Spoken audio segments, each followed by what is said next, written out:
Good evening, everyone. Good evening, everyone. All right, there we go. The Durham Public Schools Board of Education August monthly meeting is now in session.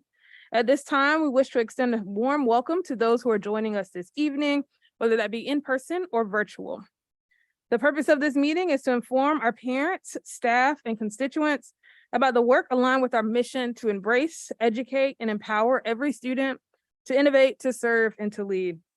The interpreters for tonight are Martha Romo Iguiles and Marty Ramirez.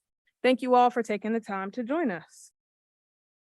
The first item on our agenda is a moment of silence. And while we're taking this moment, I want to read a statement from the Board of Education in response to the bills from last week. As many of you know, last week, the General Assembly overrode Governor Cooper's veto of 6 bills, 3 of which target our trans and gender diverse youth in the state of North Carolina. We are disappointed in the decisions of many of our state lawmakers, as this legislation has and will have adverse effects for young people, especially those who identify as members of the LGBTQIA+ community, and especially those who are trans and gender diverse. Durham Public Schools is a diverse community, and we strive to create learning communities that affirm the identities, families, and cultures of all of our students. As a board and administration, we've taken several steps to affirm our LGBTQIA+ students by participating in training and passing policy to codify protections for our students. We are processing what the new laws mean for DPS and considering how we can best serve our students to continue to ignite their limitless potential. We'll be able to provide further guidance as we are able. So I want to thank you all for listening to our statement. And as we go into this moment of silence, really think about the students who are impacted and families and educators by these bills.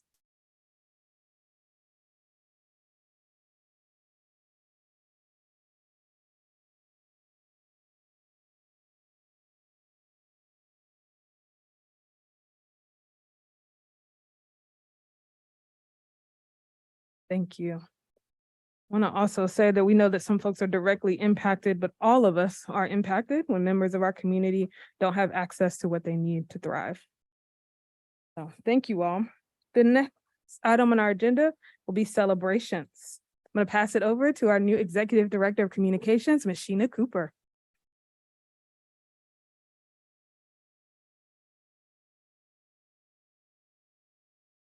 Dr. Mbenga, that works.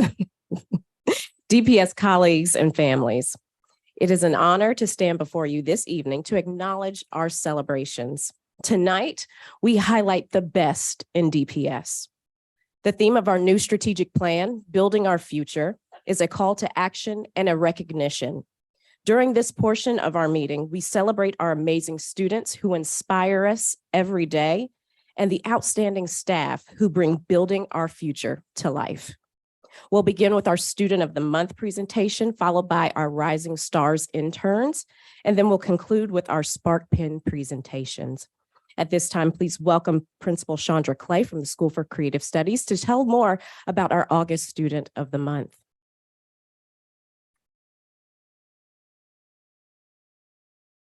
Good evening. How are you this? Abigail Hedgepeth, affectionately called as Abby, always goes out of her way to make others smile. And when they are not focused or not at their best as needed, she gently nudges them to get back on track in a joking manner. Abby encourages her classmates to enjoy their work and get the most out of it. Last year, she served on the Superintendent Student Advisory Committee, and her post-secondary plans is to be a teacher and cosmetologist. Her enthusiasm is contagious. And as the principal of the School of Creative Studies, I definitely feel Abby is an exemplary student who serves as a very positive role model for her peers on a daily basis. So further ado, this is Abigail Hedgepeth.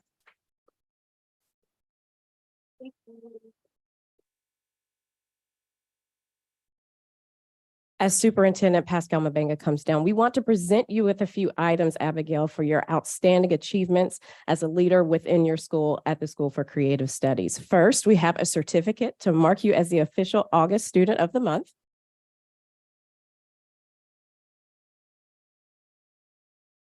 And we have a Spark Pen that we present to staff, students, and other members within our community who exemplify the Durham Public Schools values. We hope that you wear this proudly. There's more, hold on.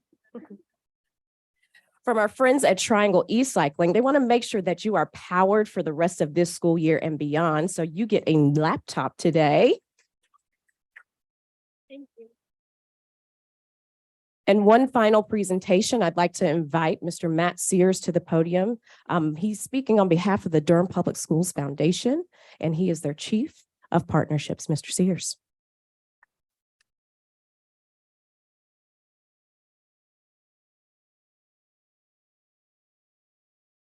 Thank you. Good evening, everyone. Dust this up. Abigail, nice to meet you. The Durham Public Schools Foundation is dedicated to supporting and championing our DPS students, families, and staff. We are proud ongoing sponsors of the DPS Teacher of the Year program, DPS Building Services Employee Appreciation Celebration, DPS Convocation, and beginning this school year, the DPS Student of the Month program. The DPS Foundation believes that every child deserves well-funded, community-centered public schools, rich in materials, human resources, and programming that supports the development of the whole child. We fight for those schools day in and day out in partnership with DPS, and we raise funds to do that work and to distribute to those efforts. DPSF sees our Students of the Month as examples of the Durham community and what happens when a combination of resources reach students, families, and school staff. We want to support your continued growth, Abigail, and hope you will use this $500 gift card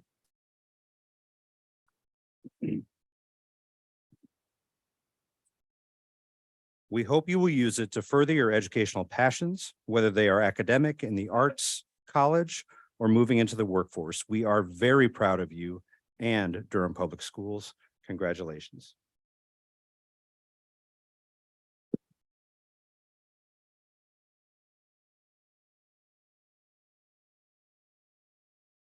We want to make sure that our board has an opportunity to congratulate you as well. Please proceed forward and take a photo with Dr. Mabenga. Principal Clay, Mr. Sears, please step forward as well.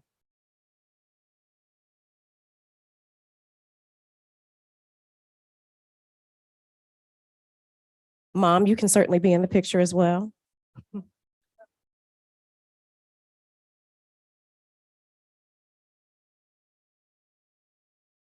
Oh.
Congratulations again to Abigail.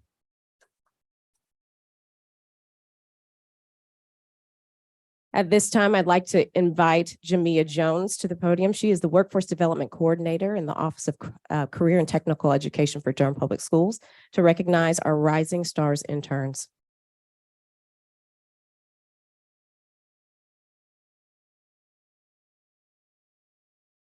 Thank you so much, Ms. Cooper. Good afternoon, Durham Public School Board members and Superintendent Mabenga. My name is Jamia Jones, and I am the Workforce Development Coordinator for Durham Public Schools. This evening, I have the honor to share with you one of CTE's newest 321 Future Ready programs, the Rising Stars Internship Program. Rising Stars launched during the summer of 2022 with 22 interns. This summer was our second year, and I'm proud to share that we have more than doubled the number of student interns. Throughout their experience, students completed the DPI internship course requirements of 120 hours, a portfolio, and a presentation. In addition to completing and earning a course credit, the students also earned their work readiness credential through Conover and participated in the Generation Next training hosted by Dale Carnegie. This would not have been possible without our community partners, so I would like to take the time to thank them for their commitment to building Durham's future workers. These partners include the City of Durham Water Management, the Tammy Harris Real Estate Group, Duke Facilities, Merck Pharmaceuticals, GSK, Kimley Horn, Alternative Career Pathways, and various departments within Durham Public Schools, such as the CTE Department, Facilities Maintenance, and Community Education. At this time, I would like to introduce you to two students who will share brief remarks about their experience this summer. First, I will bring up Mr. Bryce Leathers, who is a current student at J.D. Clemens Early College. And after Mr. Bryce Leathers shares his remarks, we will hear from Mr. Christian Noel Lanzada, who is a student at Riverside High School. Thank you, and let's hear from these students.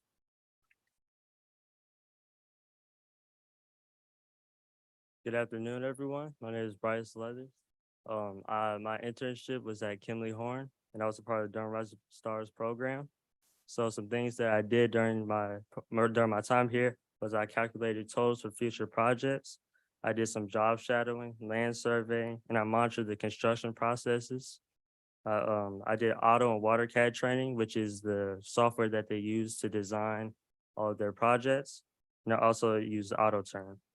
So some skills that I've learned are teamwork and collaboration, CAD skills, communication and interpersonal skills, and critical thinking. And also I learned how to be independent with being downtown all by myself. So yeah, so that's all I have. Thank you.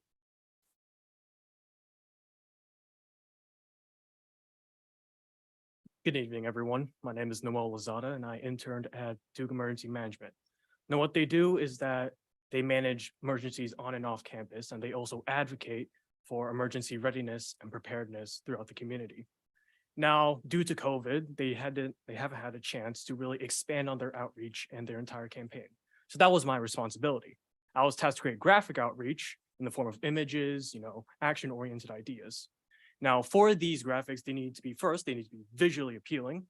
They need to communicate these action-oriented ideas in a concise manner, and also they need to be conformed to the brand requirements and aesthetic of Duke. Now, while I made these images, I learned a lot of skills, including organization. I had to make a spreadsheet of all the graphics I made, all their updates, and how I changed them and what they were about. I also learned about the behind-the-scenes operations of Duke Emergency Management as a whole. Beforehand, I never really knew about emergency management, unfortunately, but as time grew and as I spent more time, I got more accustomed to what they do and how they deal with other parts of Duke. Lastly, I think this really opened a way for many design-related career paths. In high school, normally, I'm in an engineering pathway with Riverside's engineering classes, PLTW, and I haven't really gotten a chance to express, my design or artwork related studies.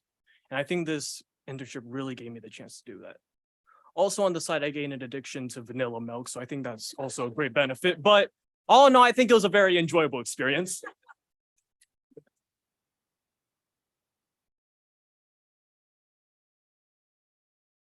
Thank you so much, students, for sharing those remarks with us. So at this time, I would like to recognize a few interns who were able to join us tonight. All 48 interns were invited, but unfortunately, a few were not able to attend due to open houses this evening at Southern and Hillside, just to name a few. So first, I would like to call Mr. Bryce Leathers.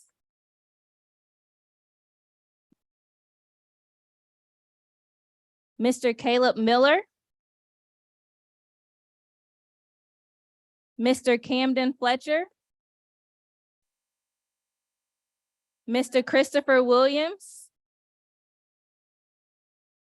Mr. Christian Noel Lanzada, Miss Destiny Webster, Mr. Nicholas Galvez, and Mr. Zachary Dahu.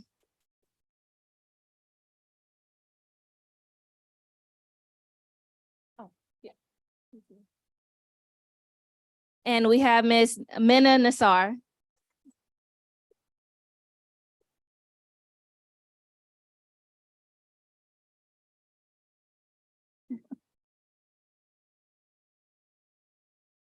Board members and Superintendent Mabinga, thank you so much for supporting our work-based learning initiatives. We also have a special memorabilia that we'll have for each member to give to you tonight. Thank you.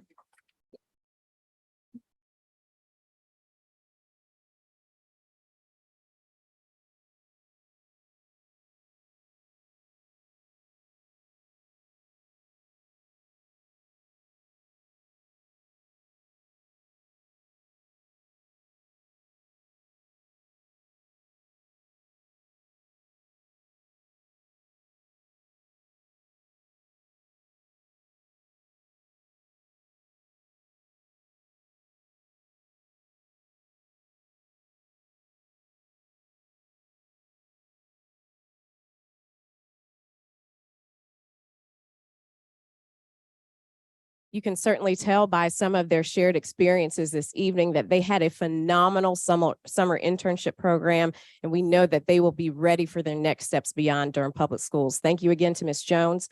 Special thanks to Dr. Pack, who is the Senior Executive Director for Career and Technical Education, for her leadership around this initiative. And now for our Spark Pins. The DPS Spark Pin is presented to students, staff, and community partners who are the embodiment of the core beliefs of Durham Public Schools. They demonstrate shared responsibility, a commitment to equity, high expectations, and center our students in their approach to teaching and learning. Our first Spark Pin recipient is Jerry Williamson in the Curriculum and Instruction Department in Durham Public Schools.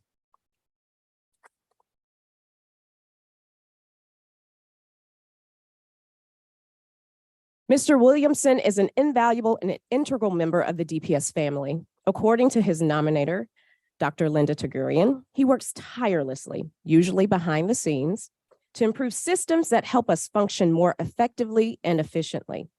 His knowledge of coding and technology integration and ability to make the complicated seem so much more simple is much appreciated by all those who benefit from his work. He is a team member. He is a problem solver, a fabulous listener, and a positive collaborative partner. His service to DPS is very much appreciated. Congratulations, Mr. Williamson.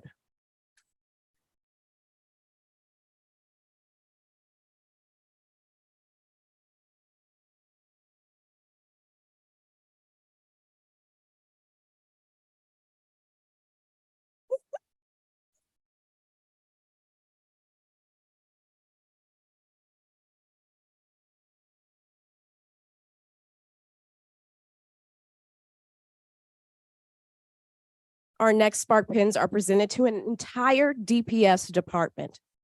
Learning extends beyond the school day and the school year. This summer, DPS warehouse staff jumped in to help K-12 literacy team sort and deliver thousands of summer reading books to schools.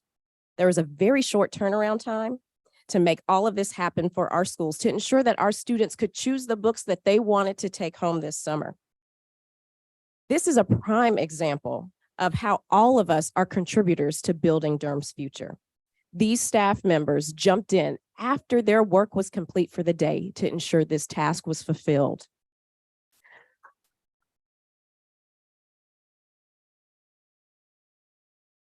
I'd like to welcome Mr. Ralph France and his team members, Andre Johnson, Carrie Johnson, Shaft Jones, Michael Calloway, and James Smith to receive their Spark Pins.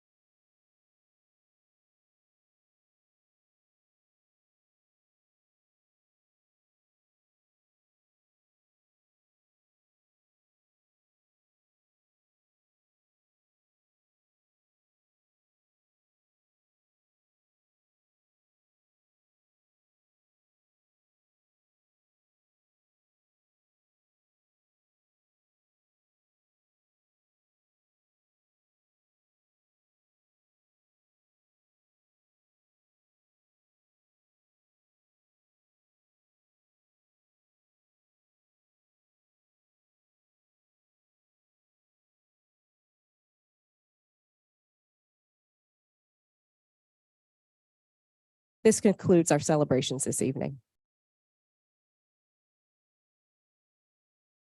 Thank you, Ms. Cooper, and to all of our celebrants. What a great way to start us off for our meeting today.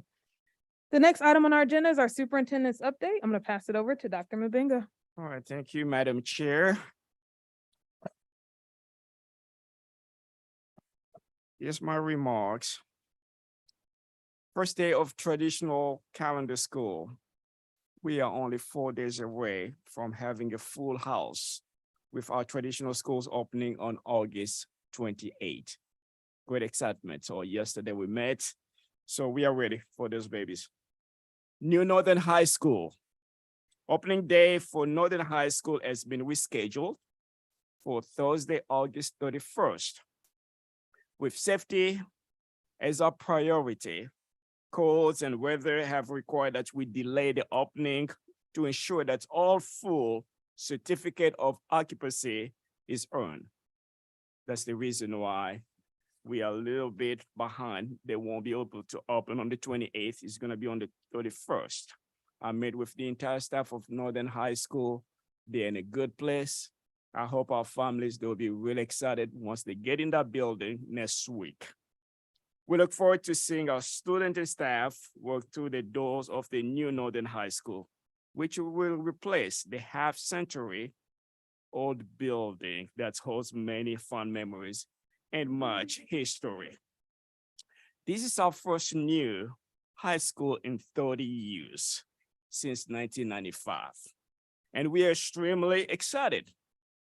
The ribbon cutting for the new learning community is Thursday, September 14th at 10 a.m. Inclement weather event. DPS was affected by this countywide weather event on Tuesday, August 15th. That's also one of the reasons why Northern High School was a little bit delayed. Our entire district lost power, and we postponed events, closed schools, and delayed the workday of all employees for 2 days afterwards. We are not back on track. Yesterday, we had a wonderful time at the Durham Stadium. So we held our convocation after 5 years. So the last one was in 2018. We're treated to an MC, to DJ, guest speaker, author Dr. Sean Woodley. Our theme for this year is building our future. We had a great excitement there. All I received just positive feedback. So our staff received really great message. We are ready for our babies when they come back next week. Because of McKinney-Scott grants that we're able to receive, our board supported our recommendation to make sure that every staff member receive, all our certified staff receive $200 to be able to buy the supplies. All our year-round schools and specialty high school, they already received the $200.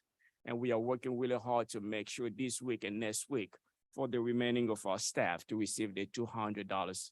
By the way, I received a few emails from staff, very, very grateful for that opportunity.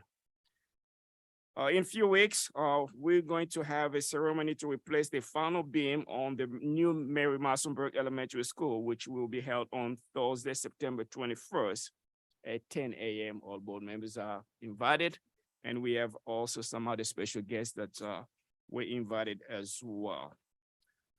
A few weeks ago, I had a meeting with a representative from the Durham Children Initiative, Student U, the Durham Rotary Community in Schools, the Emily Care Center, and other educational partners to share with them our strategic plan. We had a luncheon, and we're able to align the work that we are going to do with our strategic plan. And they were able also to look and see how they can fit as we are doing this work together. So I'm really excited about this partnership, and we're gonna spend this conversation with other partners in the community as well. I can name the realtors and other community partners that's been supporting us. We're gonna be able to have conversation regarding our strategic plan as well. Our Growing Together initiative, which we are transitioning this year. Thanks to our very strong partnership between the vendor, Benestock, and our building services departments, Durham Public School now has an outdoor learning site in all our campuses. So this was a part of the SR funds that we're able to receive. And one of the priorities was pretty much to make sure we have outdoor facilities.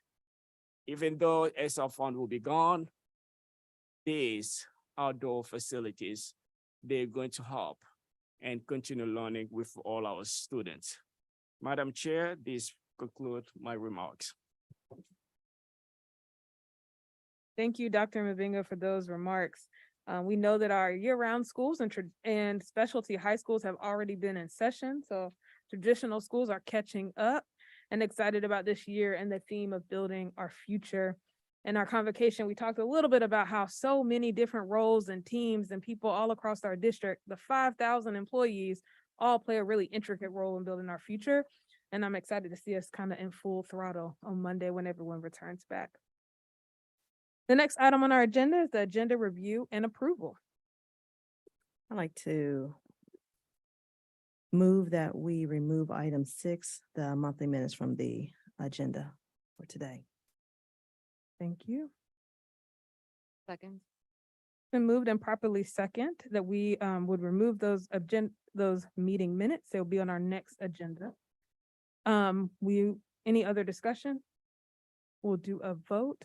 I want to acknowledge that Board Member Carter Alton could not be here tonight. She is following closely and will join us again in September. So we will vote.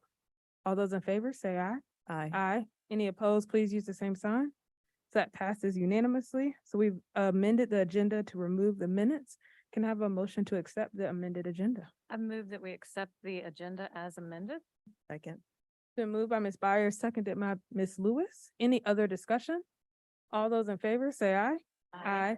Any opposed, please use the same sign. It passes unanimously. The next item on our agenda is general public comment. And before we get started, I'll do a quick review of the rules. Excuse me. All right, first, please state your name. And if you're speaking for an organization, please state your name and the name of the organization. Second, our speakers will be asked to present their comments within 3 minutes. When the yellow light comes on the podium, you will have 1 minute left to wind up your remarks. When the red light comes on, it will also beep, and that indicates that your time is up. Complaints about named staff, students, or parents should not be voiced in open session. However, we are very interested in hearing your concerns with regard to public education, the safety of our students, or to the operation of the school system. Finally, our board members will listen carefully and consider the comments, but we do not engage in a discussion with speakers. Our first speaker of the night will be Ann Rebeck, followed by Milo Grabber. Please correct me when you get to the mic if I pronounce your names wrong.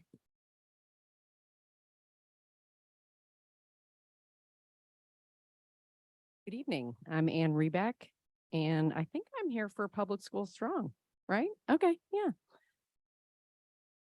I'm also here to express gratitude. Both of my children safely came out when they were students with Durham Public Schools. They are today confident queer adults because they were surrounded by acceptance and love. The Don't Say Gay law legislates the myth that children need to be protected from one another and from their teachers. It pits families against one another and demonizes educators. There are people here tonight. Wave again, y'all. There. Okay. From Public School Strong, who know about things that really matter for our public schools: adequate materials, teacher pay, building repair, and equitable education, to name a few. If you are in this room or watching on Zoom, and you want to know more about how we can work together, then talk to somebody in the blue shirt or look up Public School Strongs. I think another way to learn about Public School Strong is to come to the Parent Summit, the DPS Parent Summit, and that will be on September 9th. And Public School Strong Heal Together will be presenting at that event as well. So come join us. Thank you.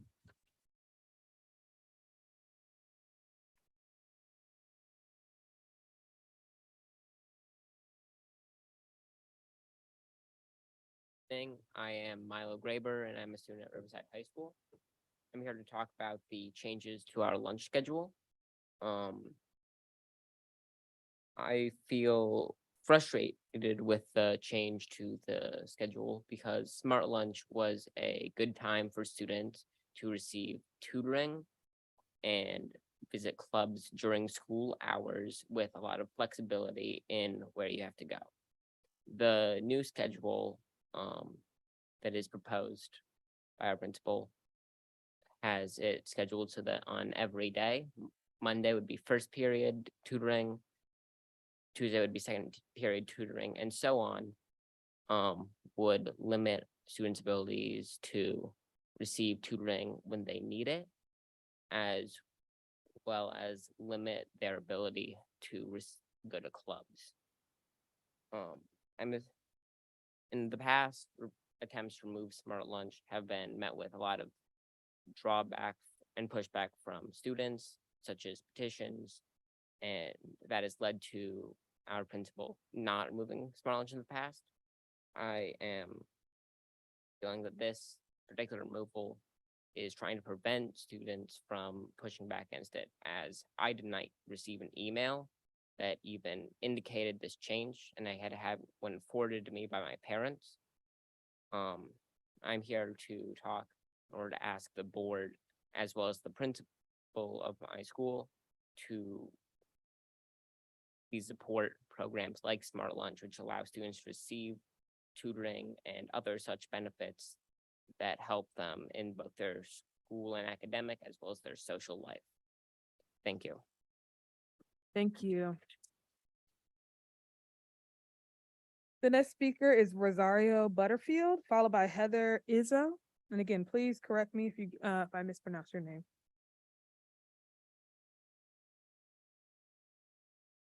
My name is Dr. Rosaria Butterfield. I am a retired tenured professor of English, Women's Studies, and Queer Theory from Syracuse University. In my late 20s and 30s, I lived as a lesbian and I worked hard to advance LGBTQ+ freedoms, including writing policy and testifying before New York legislators. But today, I am not a lesbian. People change sometimes. I look back on that season of my life as a case of mistaken identity, and how deeply grateful I am that during the season of my lesbian confusion, I made no irreparable decisions that caused harm to my physical body. SB 49 Parents' Bill of Rights is now law. It overrules the policy that encouraged Durham school officials to conceal a child's social transition from parents. Children who experience either the medical condition of gender dysphoria or the ideological social contagion of transgenderism need guidance from their parents, the people who know them best, love them most, and can help them heal.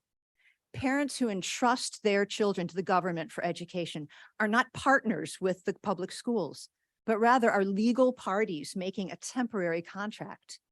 SB 49 does not grant new laws to public schools. It recognizes the rights that parents already have. The medical problem of gender dysphoria has a medical analog, anorexia, a condition where a dangerously thin person falsely perceives herself as obese.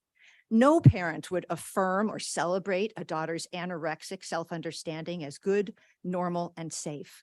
The same principle extends to transgenderism. Public outcries and lawsuits from people detransitioning after gender-affirming care are rising.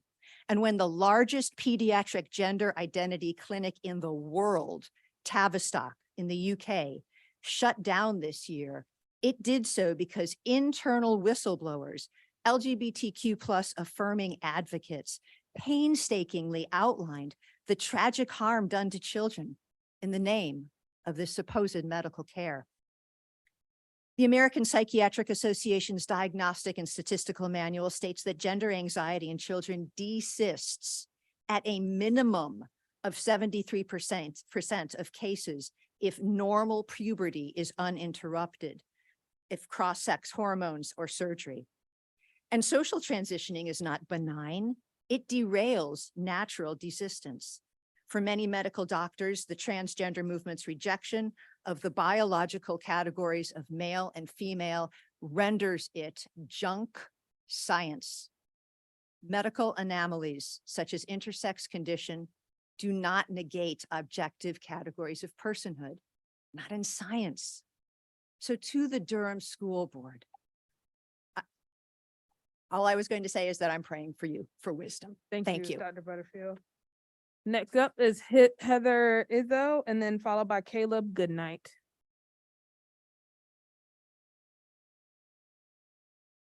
Hi, my name is Heather Izzo. I've never spoken at a school board meeting before, but I feel compelled to raise my voice in support of the passing of Senate Bill 49, otherwise known as the Parents' Bill of Rights. I know earlier you had a moment of silence and you said the best way to support students, you wondered how that was going to go. The best way to support families is to follow this new law. I promise you, I am the majority. They may not be here to say it. People are fearful to raise their voice. Wake County has already set new guidelines to their teachers. They sent them today in regards to addressing students now.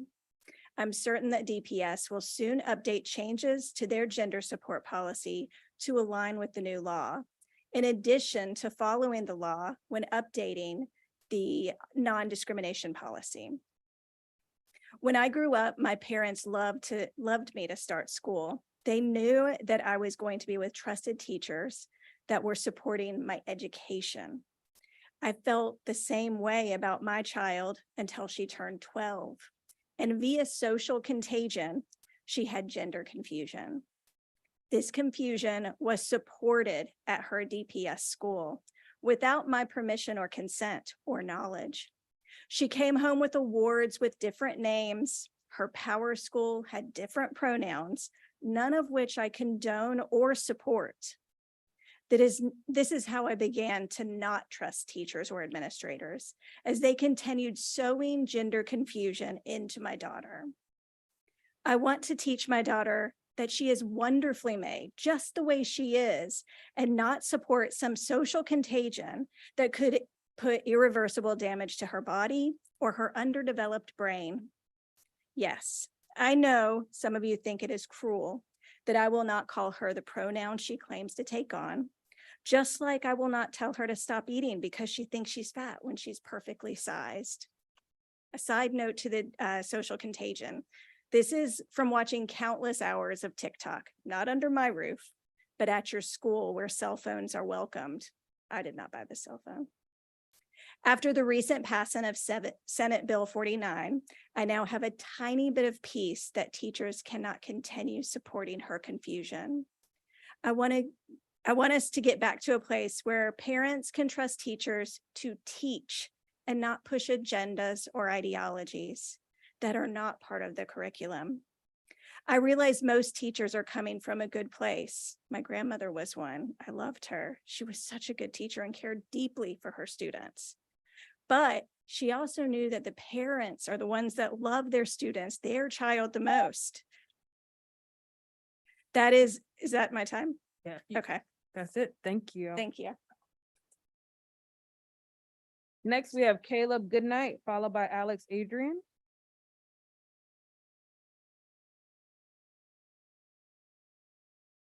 Thank you. My name's Caleb Goodnight. I'm a Christian. Can you put the mic up just a little bit? Sorry. Yep.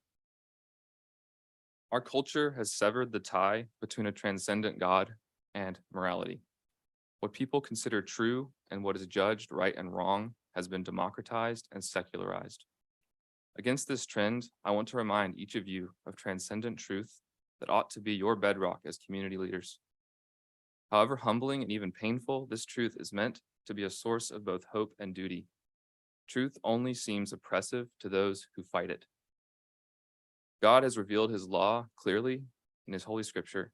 Most famously, he has given us the 10 words. Do not murder, do not lust, worship me alone. We've heard these. Even better, he tells us about his will for creation. He tells us clearly he created us each male or female. He tells us that sexual desire is for marriage between a man and a woman. And if anyone would corrupt a little child, it would be better for them to be drowned in the sea. Beautifully, God's incarnate word, Jesus, came to us He lived this law perfectly in the flesh, rising from the dead and ascending to a throne where he rules, even this minute and over this board. If anything, we have more responsibility to his words now, not less. I'm here because shamefully each of you on this board publicly supports beliefs and practices that oppose God's law. And this is where the tension actually lies. It's not in the concept of discrimination. The righteousness of God and love of neighbor demand we show no partiality. What righteousness does oppose is institutional encouragement and approval of deviant sexuality, usurping of parental authority, and the corruption of children. Not only do you approve these things, but you would protect evil under official policies. It may seem necessary to coast with or even defend popular sentiment, but I promise you, on the day you face God, any such confidence will melt away. Leaders will be held accountable for their actions as authorities. In the words of the psalmist, now therefore you rulers, be instructed, you judges of the earth, serve the Lord with fear and rejoice with trembling. Kiss the Son, lest he be angry, and you perish in the way when his wrath is kindled but a little. How blessed are all who take refuge in him. Thank you. You. Next we have Alex Adrian, followed by Melissa Bell, with our last speaker being Allison Swain. Good evening, Superintendent Mbenga and DPS board members. My name is Alex Adrian. My pronouns are they and he, and I am speaking tonight on behalf of the Rainbow Collective for Change. First and foremost, Rainbow Collective would like to thank so many of the board members and administration for your ongoing conversation and collaboration with community members and caregivers. You listened to our concerns and responded by passing the LGBTQIA+ and gender supports policy in December 2022 and revisiting it in January 2023 to include a section regarding LGBTQIA+ and gender diverse representation in curriculum. Since then, you have been diligently working to provide training for board members and recently all staff across the district with your Equity 601 training. Additionally, the DPS LGBTQIA+ task force will have its first meeting soon, and we are eager to be part of that work. It also looks like you intend to strengthen your discrimination and harassment policy this evening to include specific language around sexual orientation and gender identity. Thank you for all of the work you continue to do. We are here today also because the North Carolina legislature has passed several laws that put our LGBTQIA+ children, families, and all educators at risk.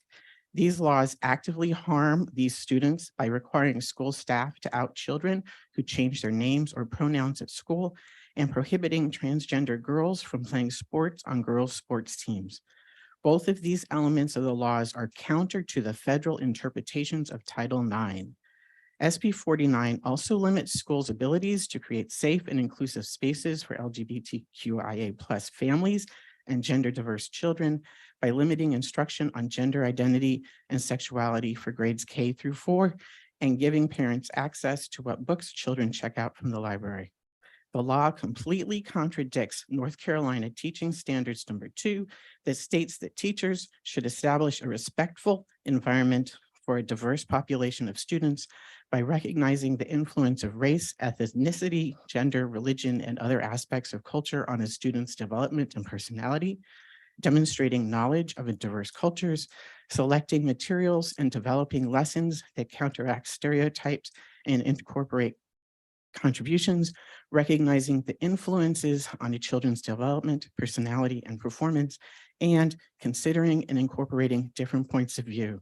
These various contradictions between federal and state laws and North Carolina's teaching standards are causing much fear and confusion among educators and families. We ask you today to consider what steps you can take to reassure families and educators in DPS, which prioritizes our safety and well-being and will continue to adhere to Title IX, North Carolina teaching standards, and your own LGBTQIA and gender supports policy. Thank you.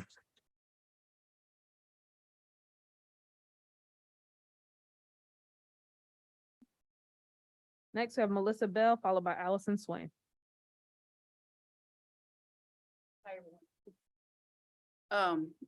I just want to thank the Board of Education members who have shown support for the queer community.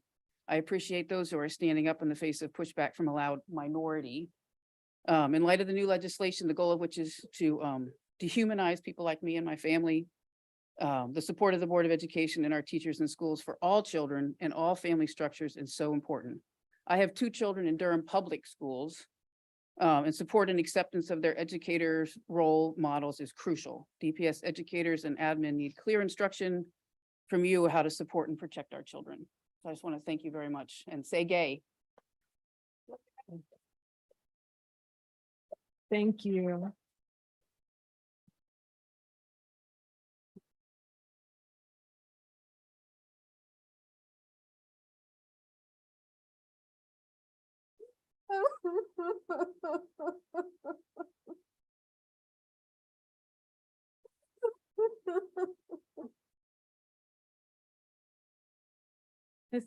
This point, if you want us to continue, we can pause a little later. Is that okay? No, it's okay. Thank you for holding space. That was just really hard to hear. And I understand people have different perspectives, but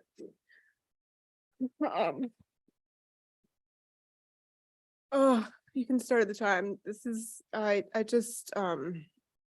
Allison Swaim. I'm an educator at DPS, and I'm really grateful to work in Durham in a place where you guys fully support and affirm me and all of my LGBTQ plus community, which includes educators, which includes students, which includes families. So, while I'm so happy to work in Durham and feel like I'm going to be supported by doing right by my students, I want to name already there are people who I've talked to who are educators who don't work in Durham public schools already because of this legislation. There's an educator who taught in DPS and subbed in DPS last year and applied for jobs and decided not to take those jobs because of this legislation. For example, and another educator who's an amazing Black trans pre-K educator who works at a private school because he's afraid about the effects of this legislation. And so I really ask ask you guys to do something now. I know we're trying to figure out what the law says, what it doesn't, what our discretion is in Durham, but we have to do something now, today, to reassure each other we're going to protect each other because we keep each other safe. And I had another thing I was going to say, so I need to look at my note. I want to also just name that often LGBTQ plus and trans issues can be falsely presented as a white issue and a new issue. And I want to name that everyone who spoke on this issue was white presenting. And it's really important to center and follow the lead of Black, trans, and LGBTQ folks and BIPOC LGBTQ folks in this moment. And so I want to partner with y'all to figure out how to do that. Thank you for hearing me and also holding this emotion that I have right now. I yield my time.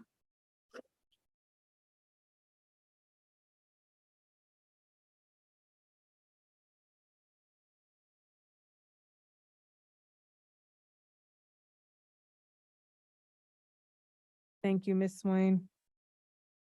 The next item on our agenda is our consent items. Our consent items Madam have. Chair, I'm sorry. Just a point of privilege. Sorry.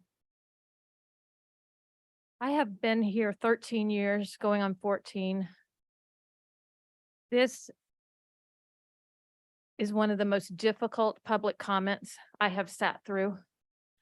And particularly because I know this board, this administration, are people of faith.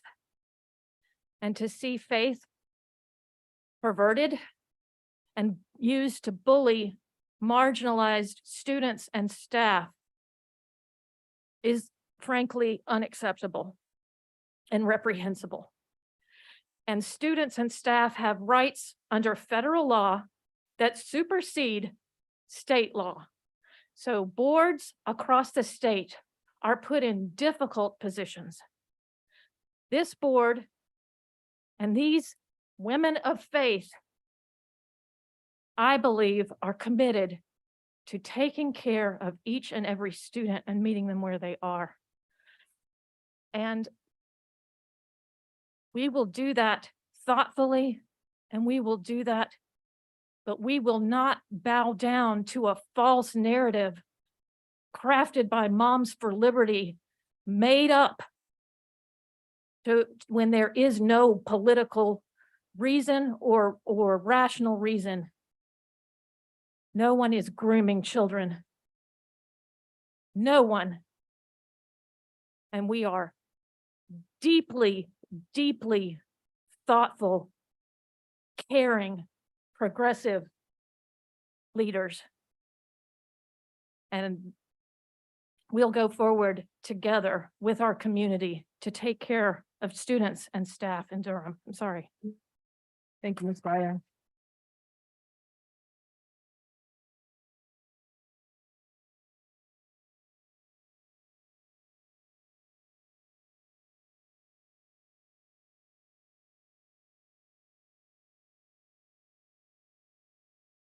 Thank you, Ms. Breyer. I appreciate your comments, and I just want to say I hold space for folks today. I just want to continue to hold space. I am going to move us forward on our agenda, but know that we are continuing to think and process and understand and figure out what our next steps need to be. So please, thank you all for coming and speaking tonight. Move approval of the consent agenda. Second. The agenda has been moved by Ms. Rogers, seconded by Ms. Byer. Any other discussion? All those in favor say aye. Aye. Any opposed, please use the same sign. It passes unanimously. The next item on our agenda is the naming of Northern High School Football Stadium.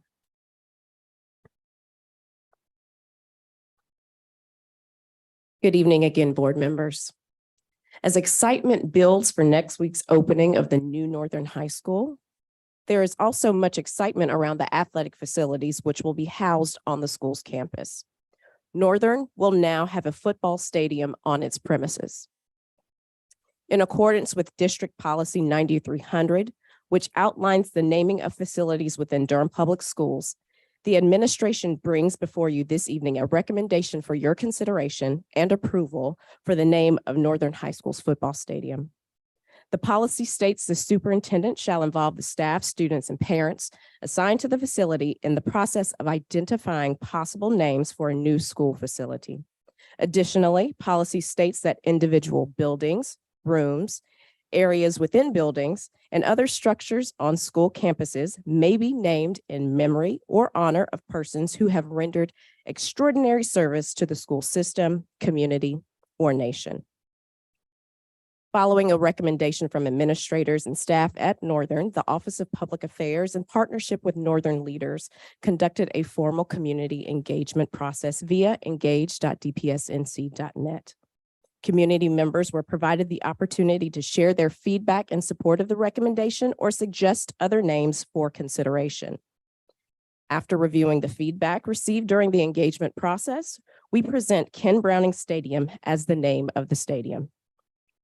Ken Browning is noted as one of the leading football coaches in North Carolina at both the high school and collegiate levels.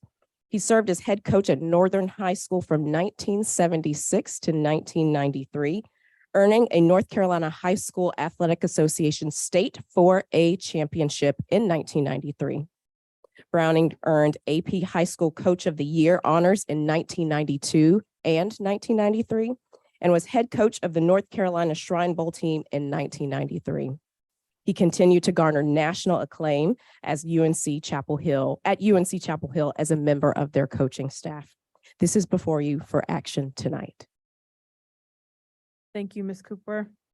Board member, is there any discussion or motion around the recommendation for Ken Brown Stadium? So I'm just excited as a former Northern Knight to be here tonight to celebrate what an amazing legacy, amazing career. We have gotten so many positive emails from the community. I just wanted to make sure y'all have been in touch with the family because some of them say Kenny Browning, some of them say Ken. Correct. that Ken is what is being recommended this evening, right? And yes, after speaking with Mr. Guilford, that Ken Browning Stadium is the proposed name for the stadium. Wonderful, wonderful. I'm just excited about it, and Northern finally having their own stadium, which is so important for sports equity. I'm ready to make a motion unless anybody wants to talk about naming. I would love to move that we name the new Northern High School football stadium Ken Browning Stadium. Second.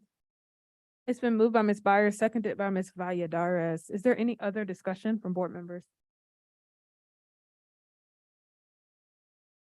Right, we'll just also say thank you to the community for the many emails that support this recommendation. It's really appreciative. Good to hear from folks. Ms. Lewis. And I just wanted to thank the staff for taking and continuing to engage our community and getting the feedback and getting to this recommendation. Thank you all. All those in favor say aye. Aye. Any opposed, please use the same sign. It passes unanimously.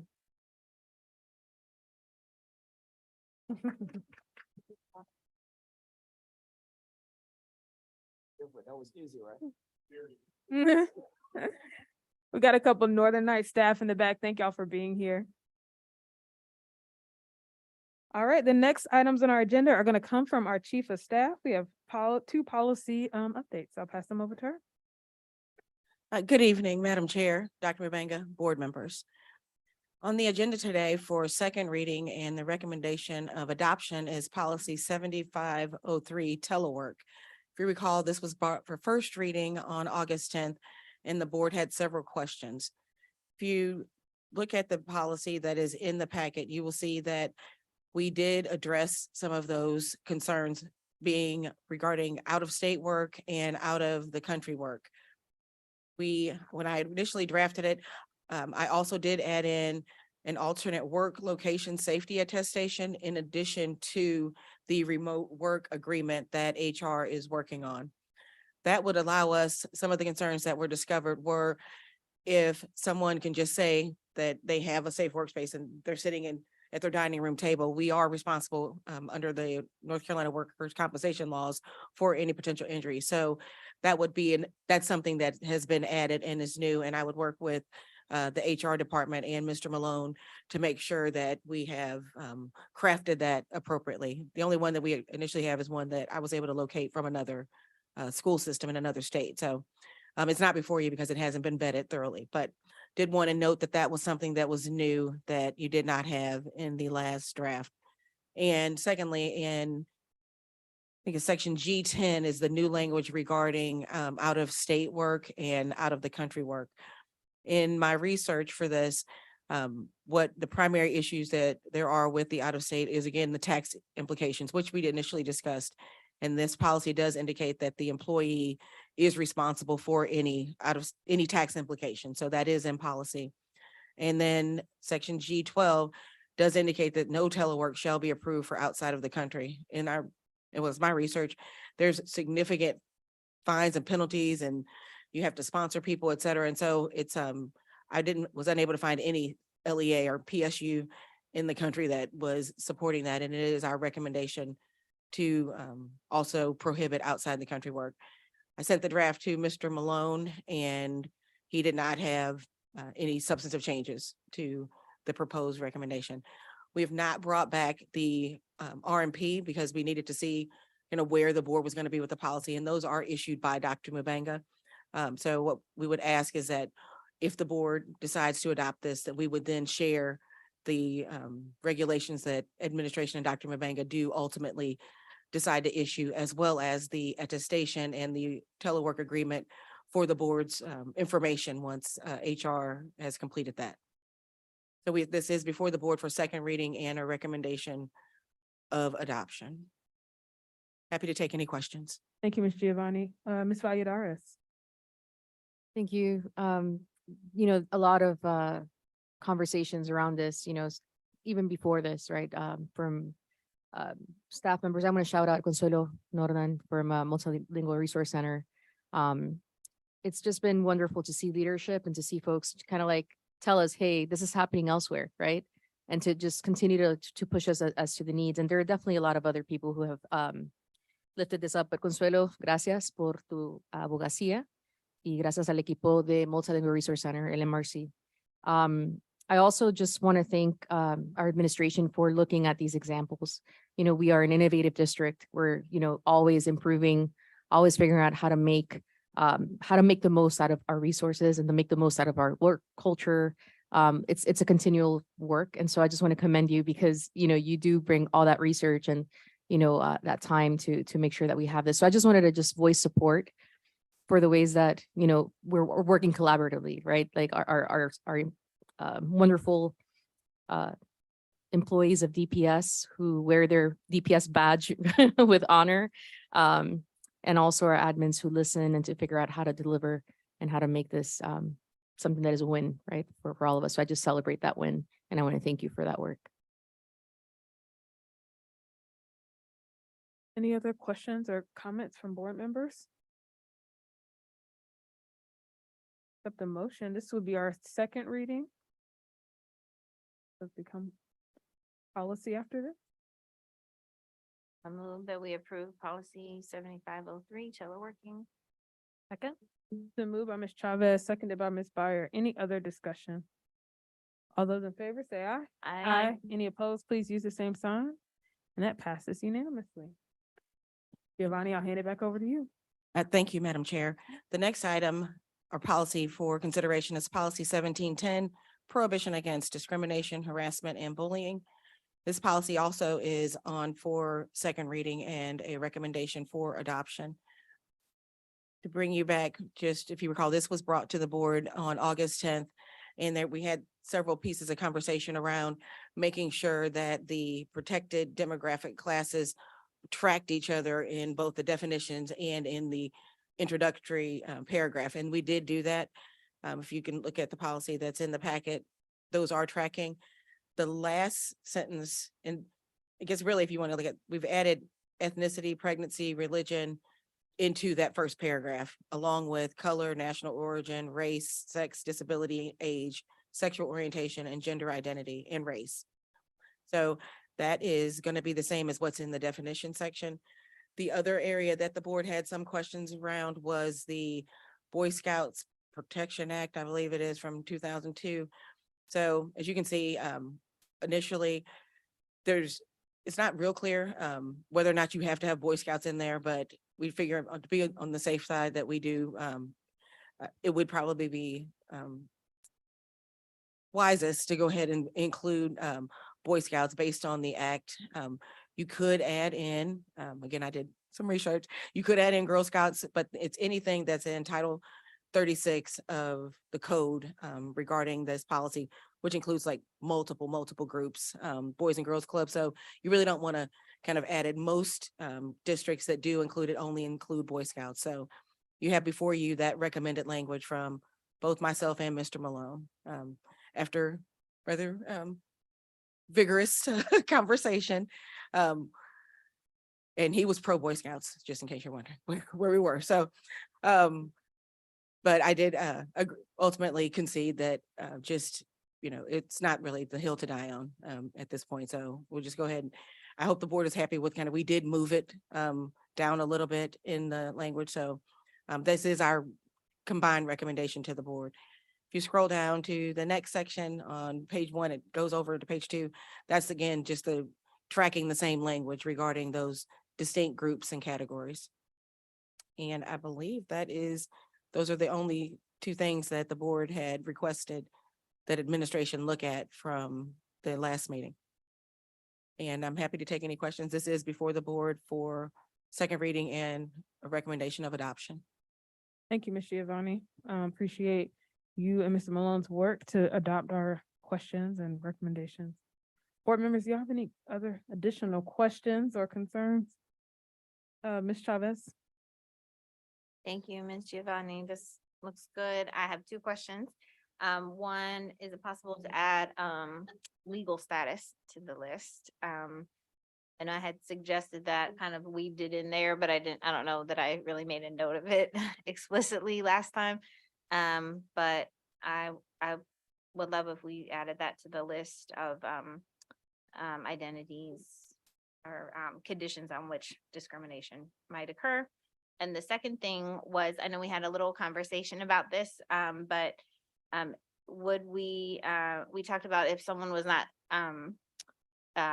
comfortable going, or if they wanted to go to someone of their same gender, is it possible to put a line in there,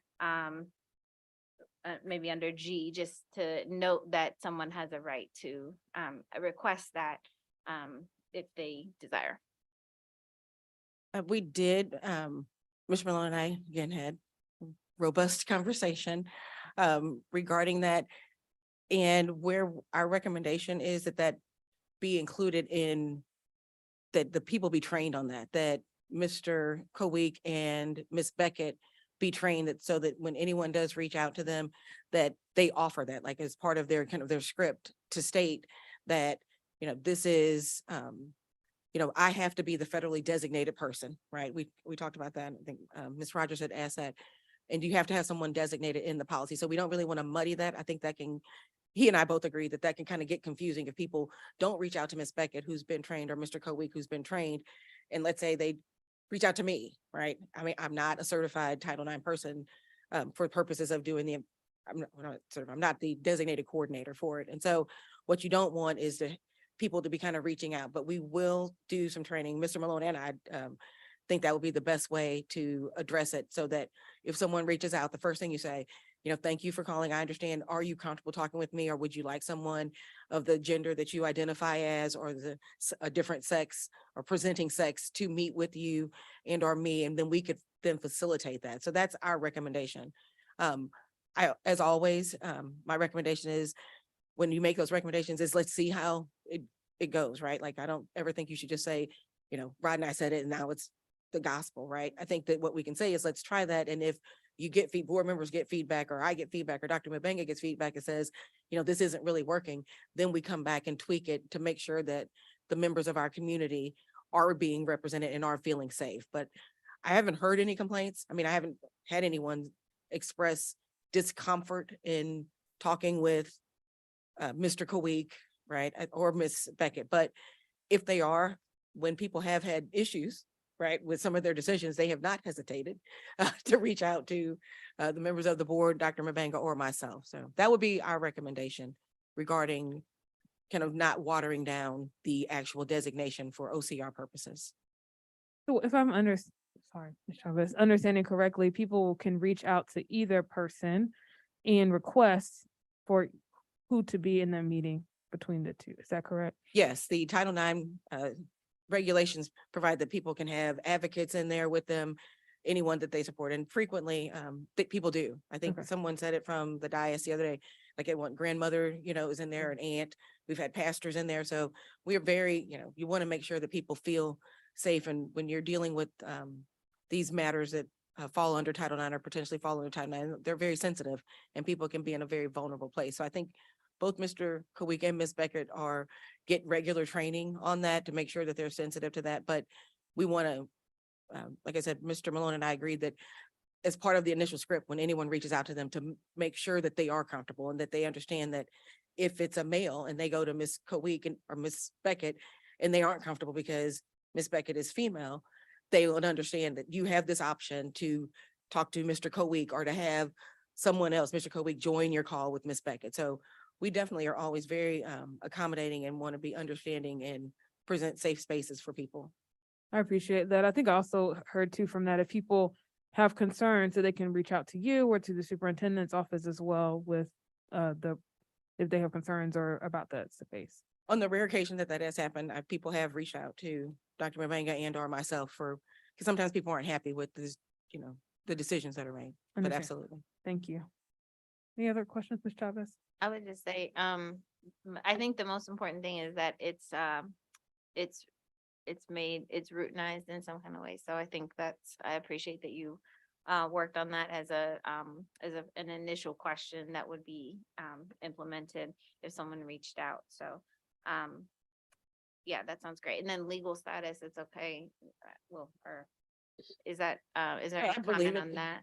I believe it is, but before I add, I just want to make sure that we're not, I've not seen it in anyone else's and I just don't, what I would ask the board to do is, I'm happy to bring it back, for a third reading and let's make sure, just don't want to put it in there or not put it in there and have you adopt it and come back. So I think Ms. Murchison, like, you want to, what's your thinking? You know, if you got two lawyers, you always have two opinions. So let's hear hers. I haven't seen legal status in any other district policies. That doesn't mean that it's not available, but if that's something that the board as a general rule would like us to explore, we certainly could. She agrees with me. Awesome. I would like us to explore that. I hate to delay this process because I am eager to pass this policy. But I do think it's important to acknowledge the experiences of our undocumented students or students from mixed status families, and to name that it is, you know, a right that people have access to K through 12 education, regardless of their legal status. So that'd be great if we could look into it. Thank you for all of that. The other option, if the board, because I think people are a little bit anxious about the policy being adopted. I've reached it. So the other option is we could adopt it and then depending, once she and I kind of take a look at it, if legal status is, we can bring it back on consent and that it could be moved. That would be my recommendation. I was gonna offer that same recommendation Okay. because I do think it's important that we pass the policy and want to give you all the time to be able to do the research when it regards to legal status. So, but if it is a federally protected right, like what is your hesitation? Like like we're not allowed to ask, our staff have been trained, they're not allowed to ask legal status. We enroll, we take, so what would be your hesitation about that as a protected category from discrimination and bullying? What? I mean, two lawyers, great, but what would you, I don't even. I'm not Is sure it- I have a hesitation. It's just not an area. It's not a question that's been asked of me personally before, so I don't feel comfortable saying that that's appropriate or not. I don't know of any reason why it wouldn't be fine. As Can I'm we- sing here, I just can't speak to that. We put it in and then take it out later if you find, So the reason that we wouldn't recommend that is just because we don't know. We know that the other areas in there are there and we can add it, come back in September if there's not any issue, because unfortunately legally, there's not, sometimes legal isn't logic, right? And so we just want to make sure that we don't, even for 2 weeks, have you non-compliant or having an issue. That's all. But I promise you that the next board, if we adopt it, the next meeting, it will be in there for consent once we vet it and take a look at it. That's our recommendation. I want us to take some time, because Civil Rights Act of 1964 has language. And I don't know if it says country of origin or anything like that, but we need to include that, especially a district that serves the population that we serve. We owe our students protection.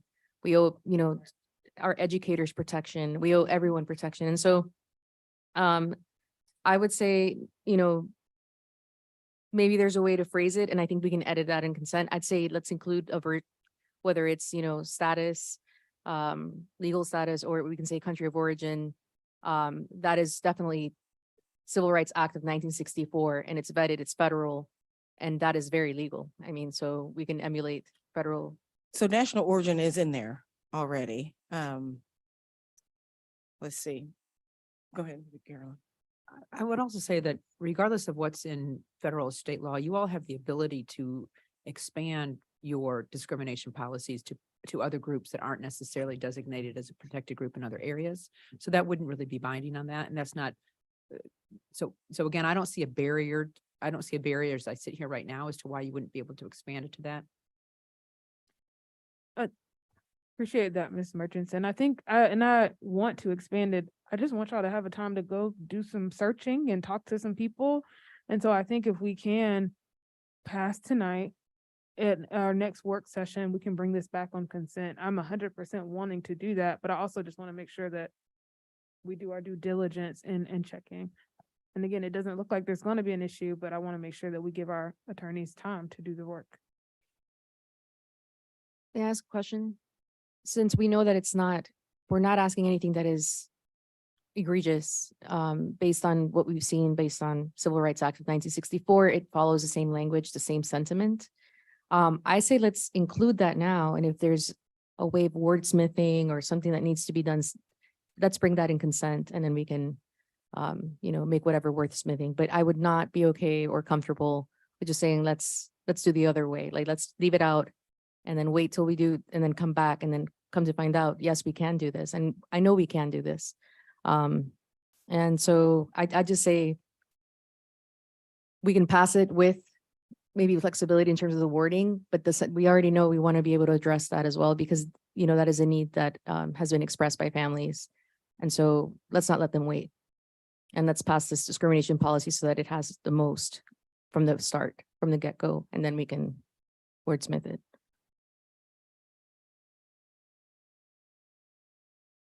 Questions or comments? from board members?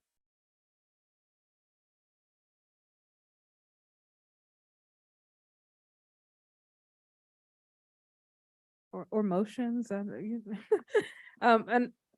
yeah, I think we are talking about policy that's legally binding, so just, I think we need to adopt something without it being flexible tonight, so that the policy is really clear. And then we can, again, revisit in 2 weeks when we come back for our work session in September. So I just want to make sure that we're being really clear about what we're adopting, and bringing edits back in the future, but not trying to leave this too open tonight. Does that make? Let's say legal status. I mean, that's how my colleague Emily Chavez initially worded it. Isn't? Yes, that's how I worded it, but, yeah, good, okay. Yeah, I was just gonna say, I know that we passed policy before with the caveat for further attorney review, I believe.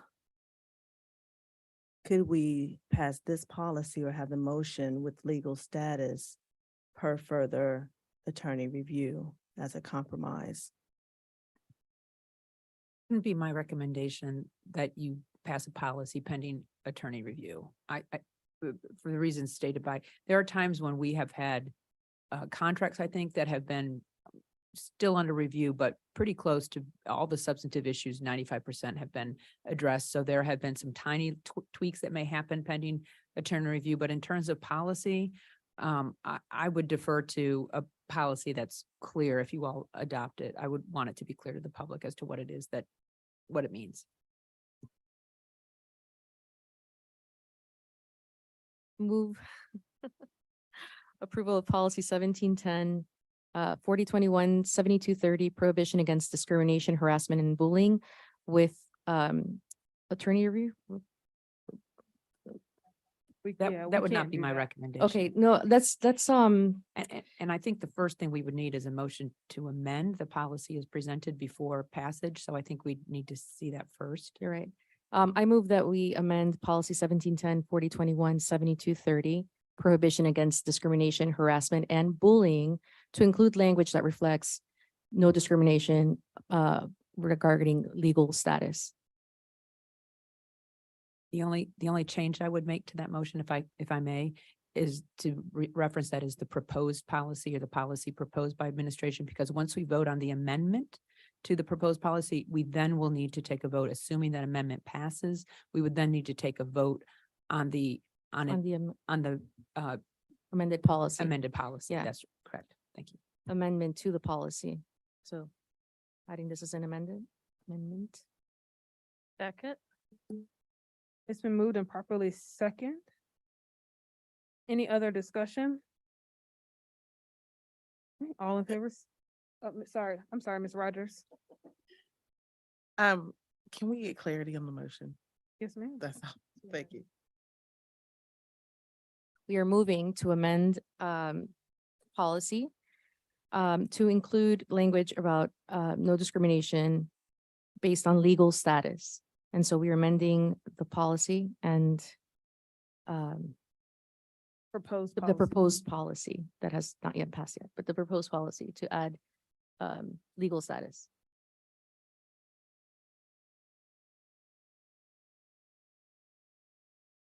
Any other discussion?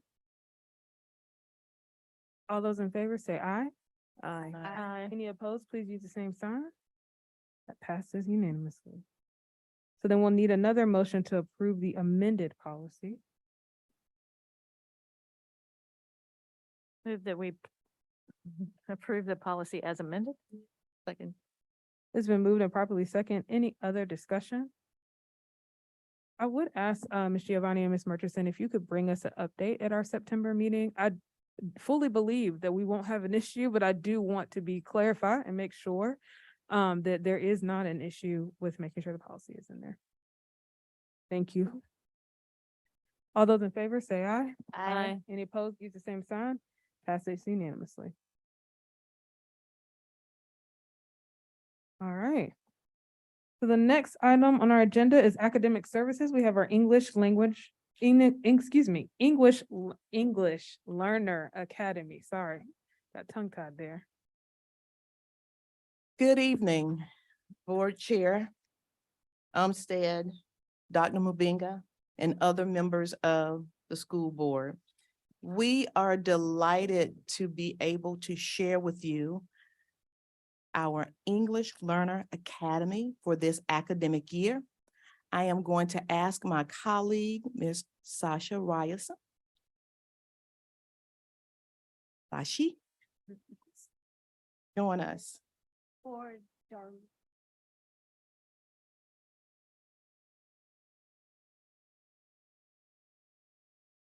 All right. Dr. Mbenga, members of the board. Not on. Leslie. Bill.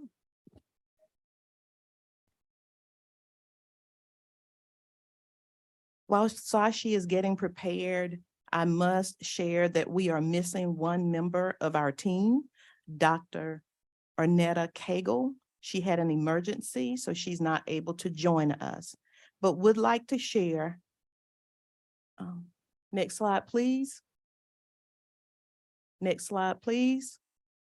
That the English Learner Prep Academy is in alignment with our strategic plan 2023-2028 for the next 5 years, where we will ensure that at least 70% of our DPS LEP students will achieve grade level proficiency as measured by EOGs and EOCs, and at least 70% of our ELs will meet their annual progress targets.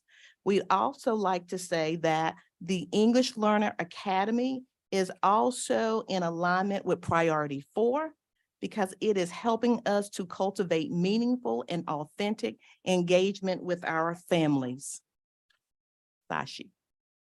Thank you, Dr. Stewart. Next slide, please.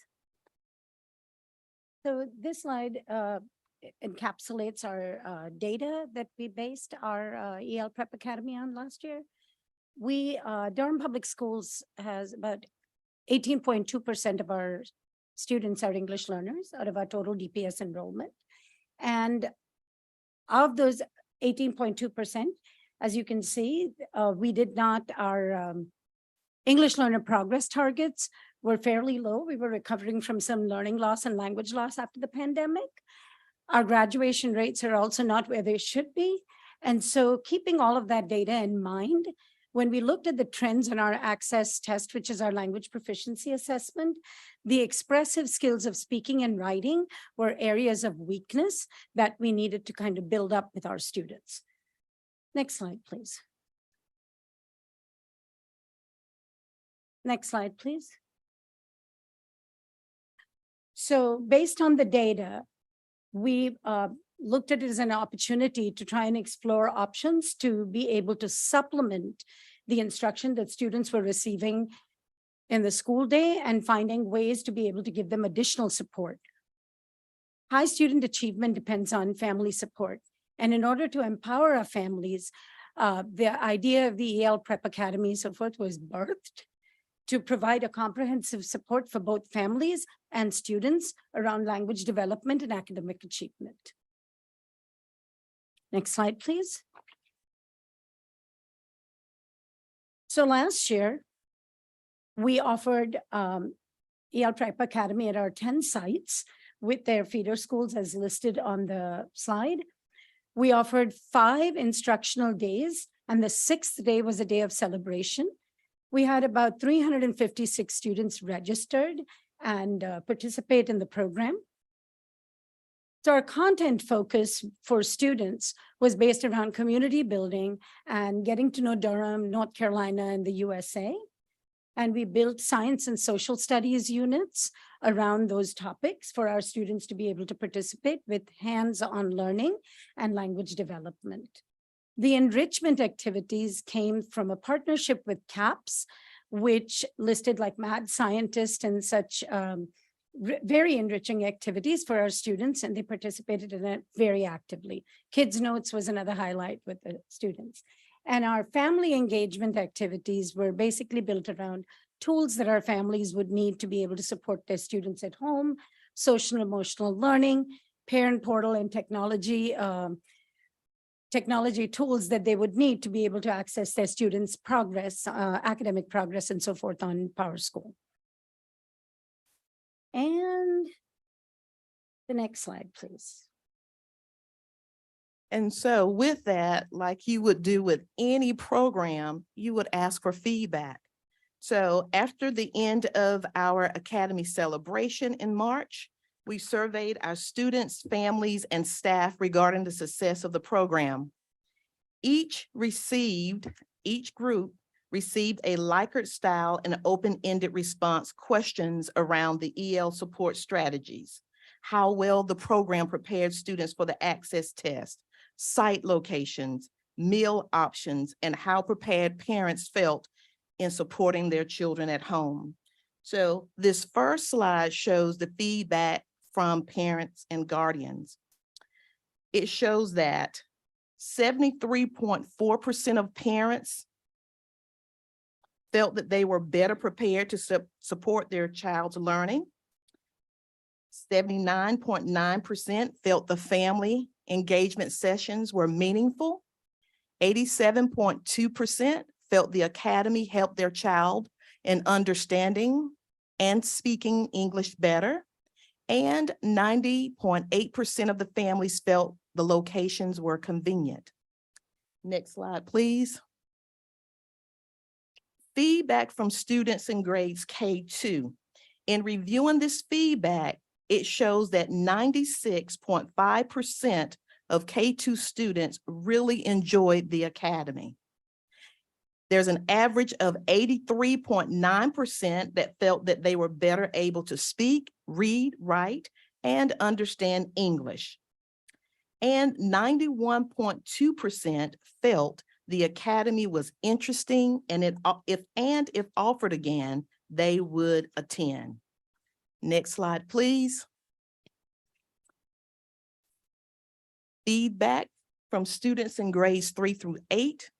In reviewing this feedback, it showed that 78.1% really enjoyed the Academy, and an average of 70.6% felt they were better able to speak, read, write, and understand English. A little over 63% felt the Academy was interesting, and if offered again, they would attend.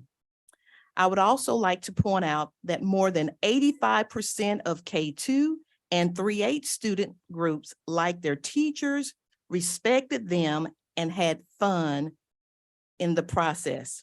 Now, this is a huge testament of the commitment of our phenomenal DPS staff, many of whom have committed to work in the program again this school year.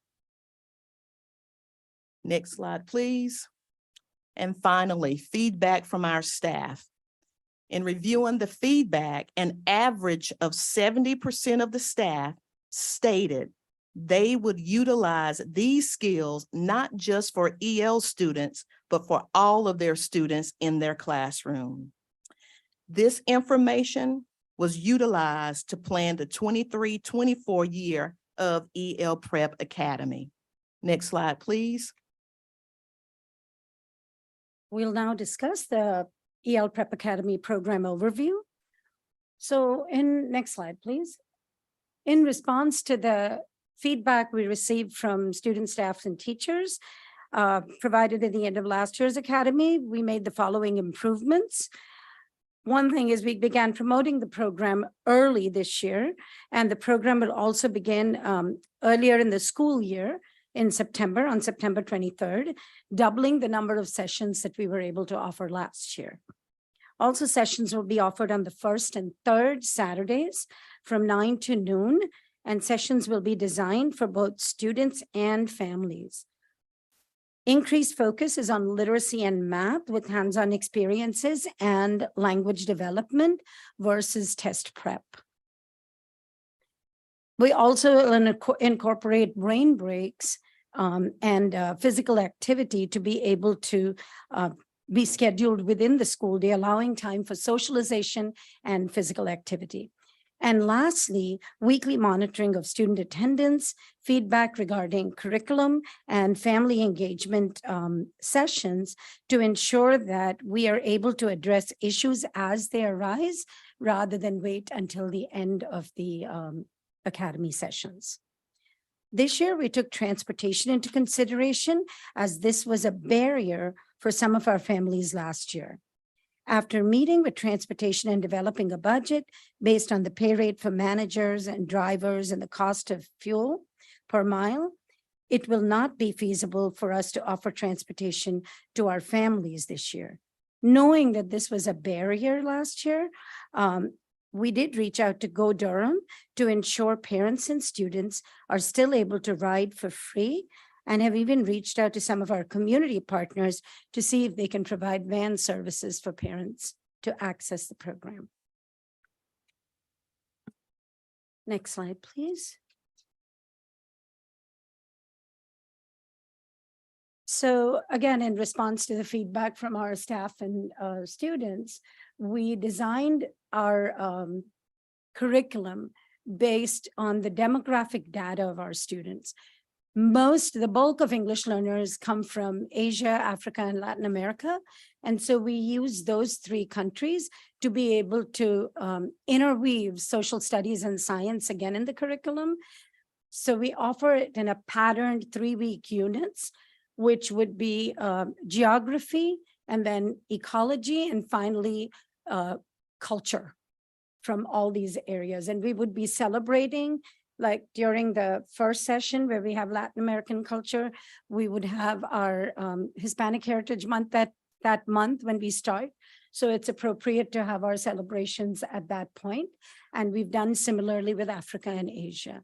We've also, what is new this year is we've included math as its own class period, which was incorporated last year, but this with intentionality for our students to be able to get math instruction. And it's again appropriately designed based on their age level. For example, for students in grades 5 through 8, there will be calculator use and instruction, but not so much for the kindergarten kids. And then we've also, again, pulled language development so that our students will be able to access word problems and be able to analyze language of math during those classes. It will additionally address gaps that students may have in math so that they would be able to progress. And the ultimate goal is for high student achievement and to build self-confidence in our students. Next slide, please. So in order to determine our site locations for this school year, principals were given the option at the end of last year to opt in to be a site location for this school year. Utilizing the 22-23 EL data, we took a look at the schools in each EL student band to determine training pairing feasibility and to ensure that if all EL students were registered for the program, no location would be overcrowded. So that's how the feeder schools were determined based on the site locations. Additionally, next slide, please. And so in preparation for this year's academy, we have 14 sites versus the 10 sites from last year. And we also, this is an increase of 4 more sites, 2 middle schools and 2 additional elementary schools. Our staffing for this year will include regional coordinators, who will oversee the identified regional sites each Saturday and work directly with site coordinators to ensure that their needs are met with materials or any student needs or family needs as they come up. The site coordinators will provide oversight to the daily running of their sites and ensure that their staff have material and their students' needs are met in whatever manner that is needed. There'll also be bilingual front desk greeters who will welcome and greet our families each Saturday and support the site coordinators with communication with our families. Family engagement session leaders will provide the instruction around the identified topics for our families each Saturday. And then there will also be family engagement interpreters who will interpret during the family engagement sessions. The number of teachers and instructional support hasn't yet been identified because we are waiting on the enrollment of the students to be able to determine the staffing needs for those sites. And finally, professional development will be provided for teachers before each 3-week unit. And additionally, all staff will have 2 hours of planning for each month. So before each unit, they will have an additional hour of planning. Feedback was gathered from parents last year regarding family engagement sessions, and that data was used to drive our sessions for this school year. Topics will include social emotional learning, how to communicate with your child through difficult situations, and also along our elementary literacy and math adoptions, such as letters and HMH and ARC and Eureka curriculum. There will be hands-on activities for our families to participate and get to know the curriculum that their children participate in. These sessions will also be delivered and provide instructional activities with materials for our families to be able to engage in. And they can continue this at home with their children. We've also included a biweekly chat with our chief of schools, which will keep the parents up to date on current topics from the school and the district level to ensure seamless communication and strengthen family relationships. Families will also have an opportunity to share ideas and provide feedback during that time. There are currently 248 DPS staff members who have signed up to assist with the academy. All final staffing decisions will be made within the next 2 or 3 weeks. Next slide, please.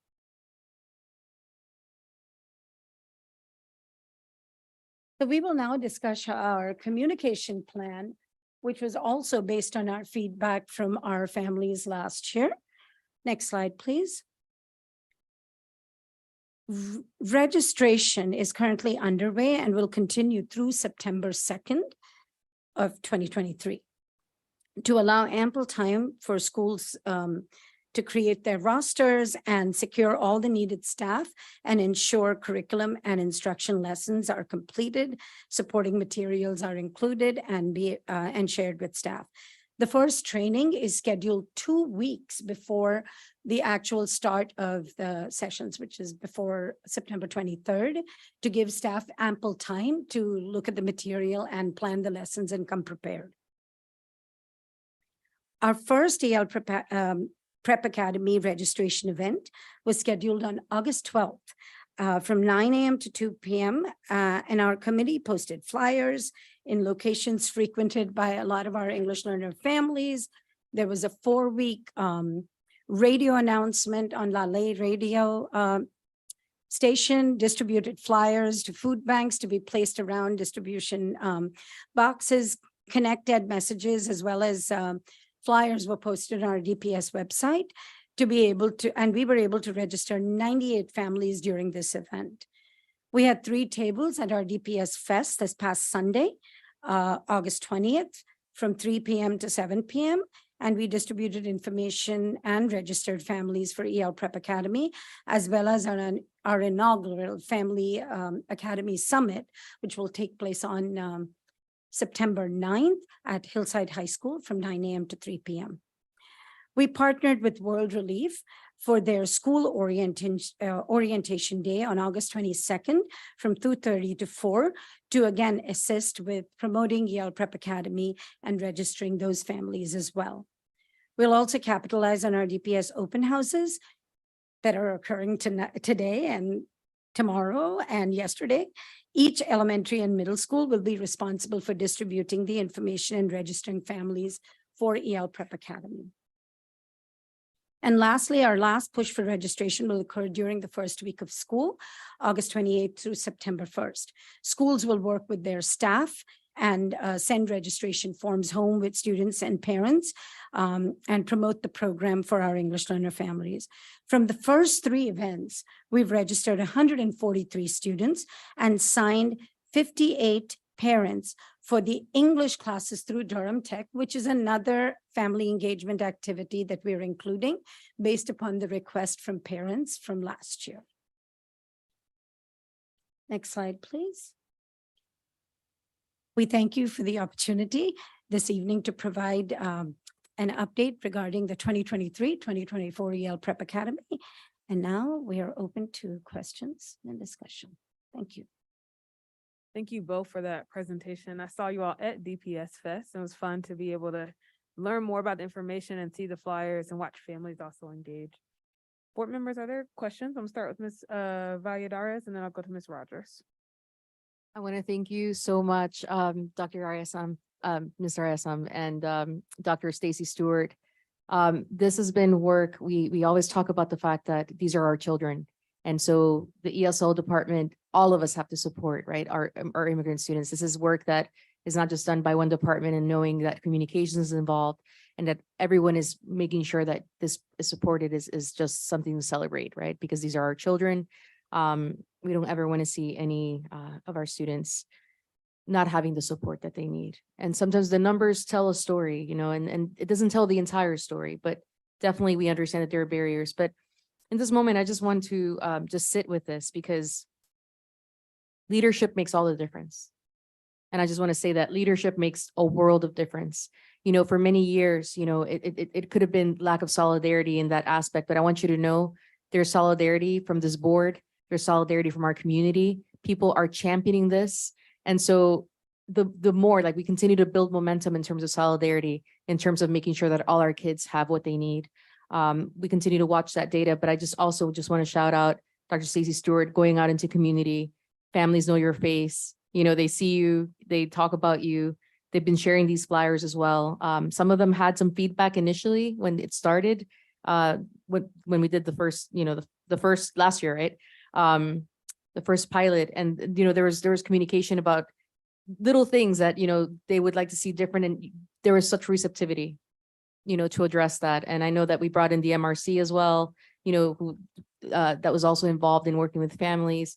And so there's just all that in terms of like how we continue to listen and continue to improve this program. And then we've expanded the offerings beyond what it was initially, just more sessions.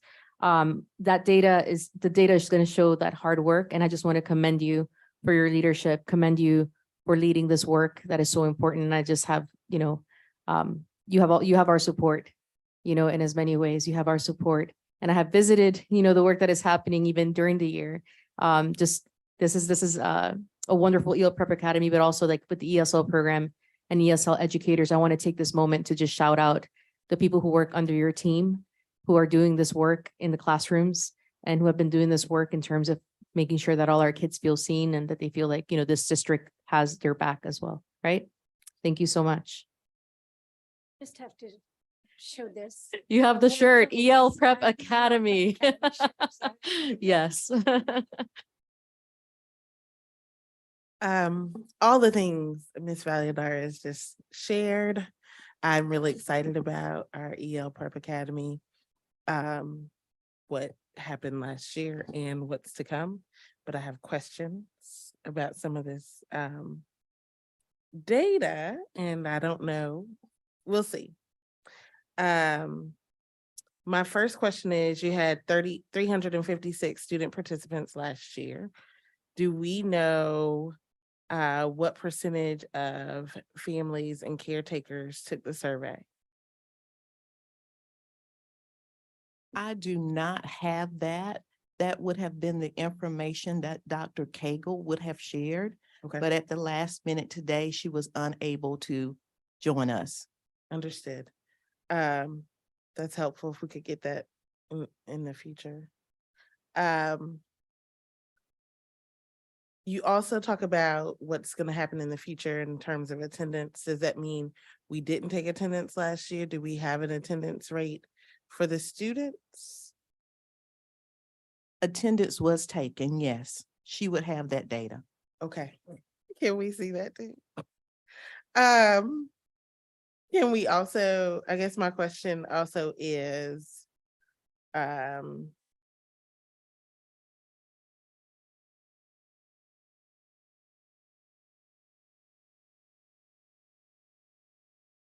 I hate to ask this, but I have to ask.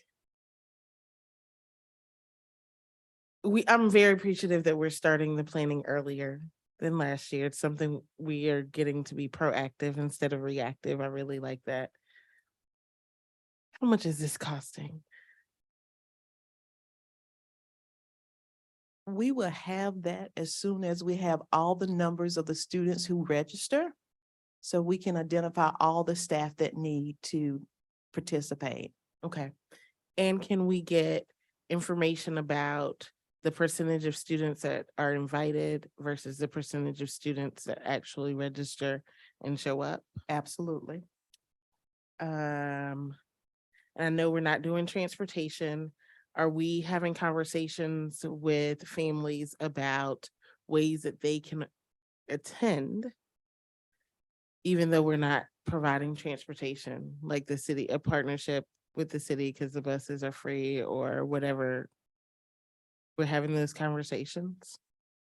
So that information has been provided. Everybody has a Go Durham schedule and with the maps, and those were provided at every registration event, and they'll be available at the schools as well for Go Durham, as well as some community organizations that might offer van services for those who the bus stop is too far for. That was my next question. Thank you. I'm appreciative of this work. I look forward to getting the answers to those questions. And I'd love to see if we have an average improvement scores, how much these student scores have improved on average once the test data is available. Got it. Thank you. Thank you. Thank you. I'm really excited about the program. Is there a particular test you're looking for, Ms. Rogers? Whatever outcomes that you are measuring is, yes, whatever outcomes the district is already measuring to determine who should be invited to the program. Because I assume, and I should not, that every EL learner, English language learner, is not invited. Is it every one of them? 100% of the EL students were invited. 100% of EL students. All of are them were invited. invited last year. Even if they. Oh, I'm sorry, K-8, yes. K-8. K-8. Even if, okay, I'm okay with that. Okay. So, yeah, so we expect improvement for every English learner. Mhm. And when we speak in terms of the improvement for English learners, that is specific to access testing, Yes. English learner progress. Sashi, could you? But it would also be, we hope it would also reflect in all the other assessments that they take and overall classroom performance. And I will just go out there and say that that would hopefully also end up being a better sense of belonging based on that whole social emotional and treating the whole child with this program.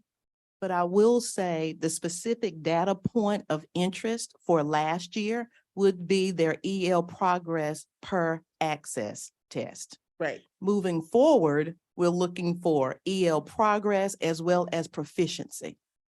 Okay. And we expect the outcome of this program to be that our EL students are moving out of the program on track as they should. Yes, that they are exiting per state guidance. So eventually we should be able to see some data about this cohort moving out of the program. Absolutely. Okay, I look forward to that.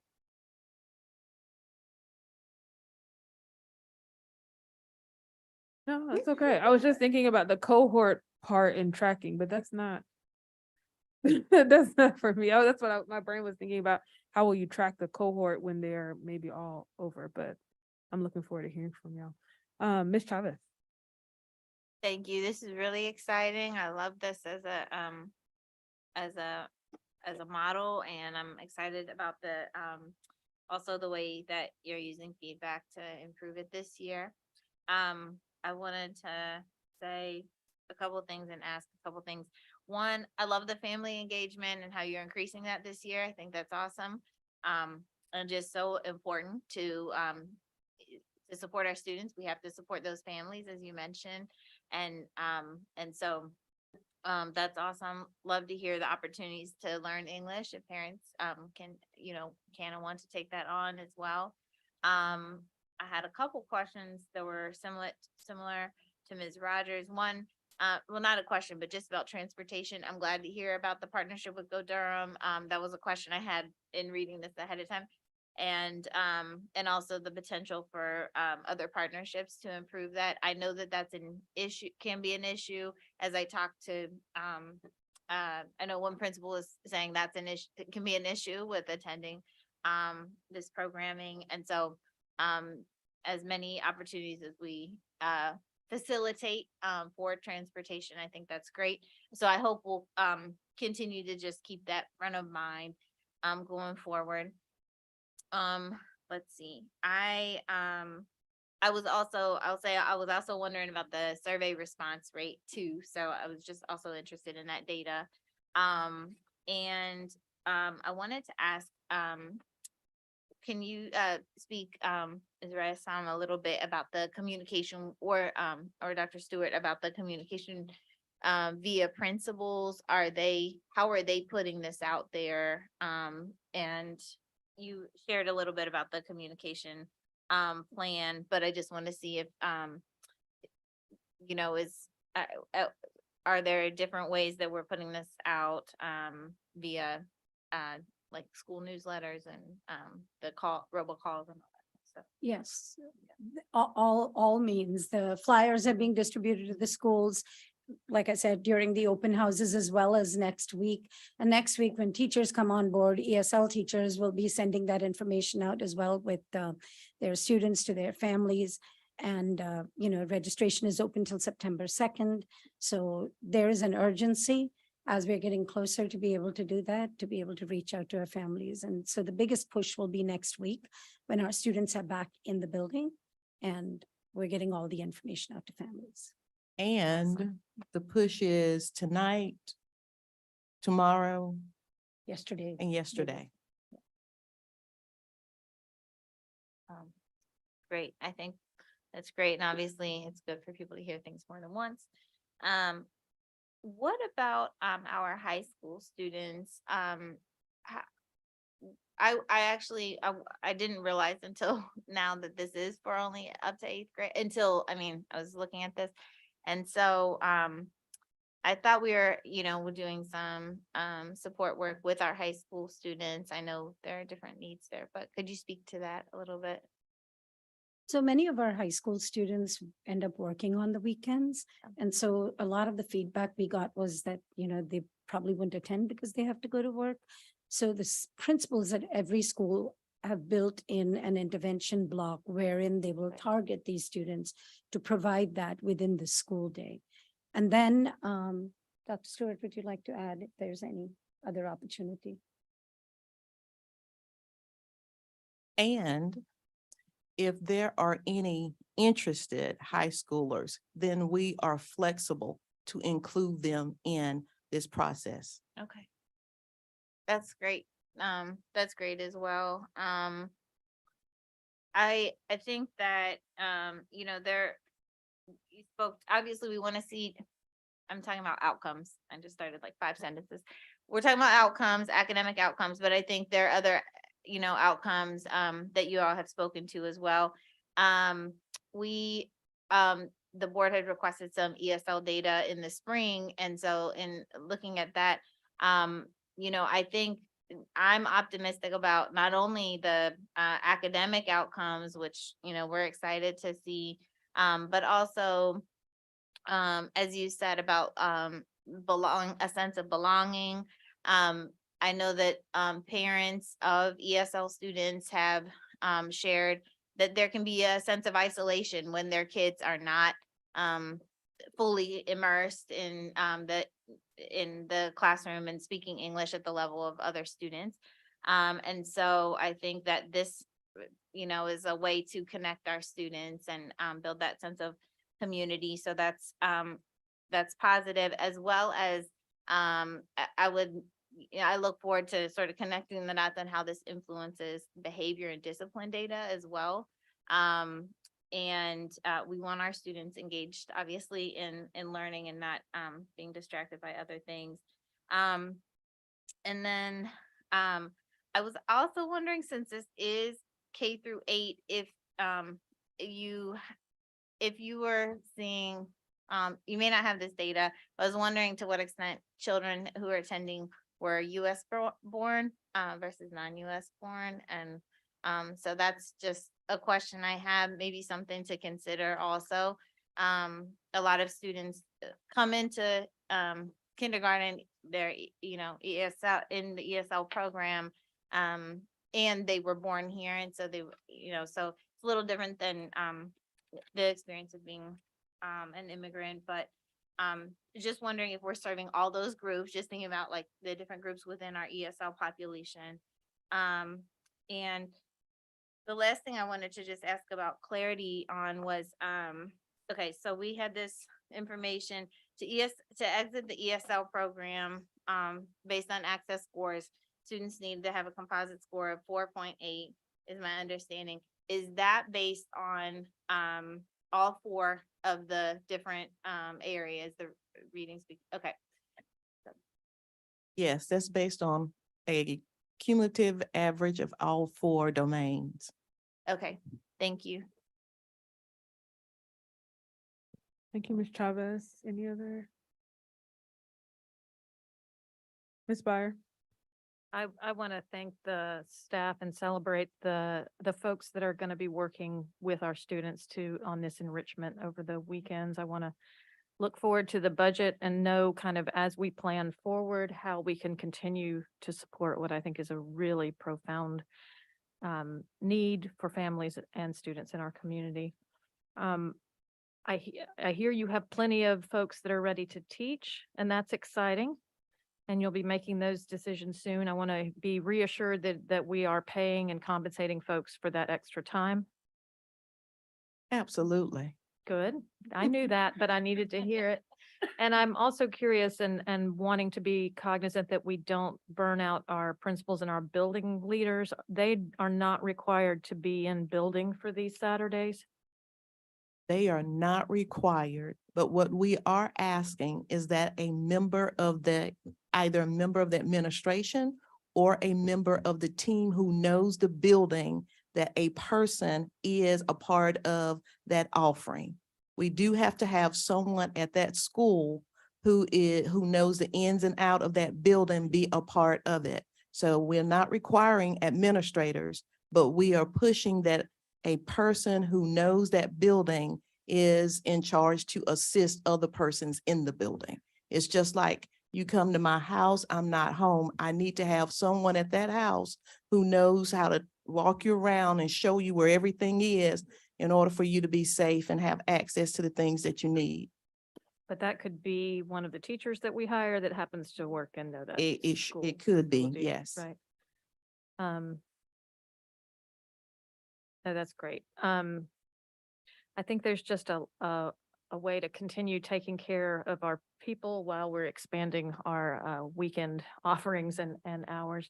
And the public affairs push today about calendars reminded me that since we have a way to push calendars to families, there might be a way to push reminders through the app to make sure that families remember those dates and attend. And I don't know if that's a possibility, Ms. Cooper, but I wanted to celebrate that you did send out that link that lets families put calendars on their personal thinky dink. It kind of works, right? Yes, that is a possibility for us to synchronize the calendars and also have that academy information available to push out through the app.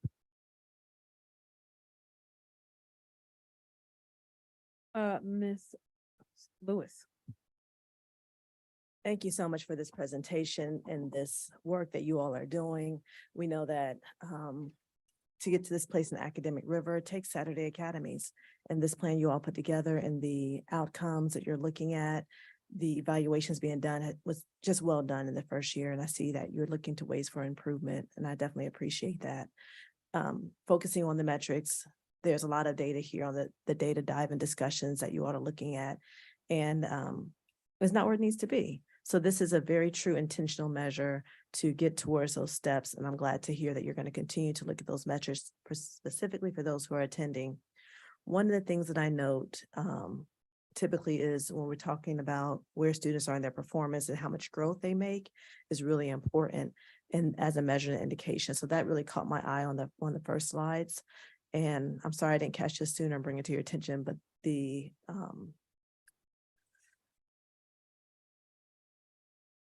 priority 1, goal 1B should say at least 70% of DPS students will achieve proficiency. It goes further unless that has changed. I pulled up the draft. That I No, have. it hasn't. It is all encompassing, but we were just highlighting the LEP students.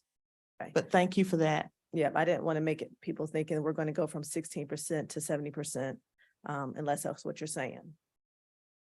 16.9% proficiency at the end of 21-22 school year. Yeah, that was the score. That was for EL progress. Yes, that is for ELs only. Okay. To go to 70%. Yes. Proficiency, okay. And then thank you for that explanation. And then my other question was also around the attendance. When you said one of the strategies is for attendance, is that attendance of the EL prep, the program, or is that attendance in their school? Is that a measure that you're also looking at? School attendance? This is specific to attendance in reference to the program, because we want them to be consistent. We want consistent attendance. Okay. Throughout, program. yes. That was all I had. Thank you so much for the explanations. Ms. Valladares. I would be remiss if I didn't let you all know that I was getting all the WhatsApp messaging during the time that these sessions were going on. And I just want to shout out again, love for our educators, our teachers. We have very, very dedicated, wonderful, wonderful people. Michelle Esparza, Herrera Garcia. Not only is she a teacher at Glenn, but she also had a son who's also participating in the EL prep. I was an ESL student, so I'm telling you, like, I'm just putting myself in those shoes of what a difference it makes. I have children who were ESL students as well, and who had, exited the program. And I know of young ladies who are in high school who are, have been in ESL forever, right? And they're coming into 9th grade still in ESL, and they celebrate the victory of exiting. And I do believe that this district, again, this is supporting the work that you're doing, that you're not alone in this. Exiting students is something we all have to do, right? We need to give them the supports, and we give this. And I know that the timeline, Dr. Stewart, your vision for this, right? We want our kids to exit when they need to exit, to get the supports, because the longer we have them in ESL, in a program that supports them, but it also like sometimes becomes one of those limiting factors, because they want to be able to, fully integrate into everything else, fully integrate into as many classes. But I also know that there's such support that happens with ESL teachers and bonds that are there for the students that, is also very important. And this particular, endeavor, I just remember getting the messaging, parents are figuring out carpooling. Some parents were figuring out, they were figuring out because they value it so much.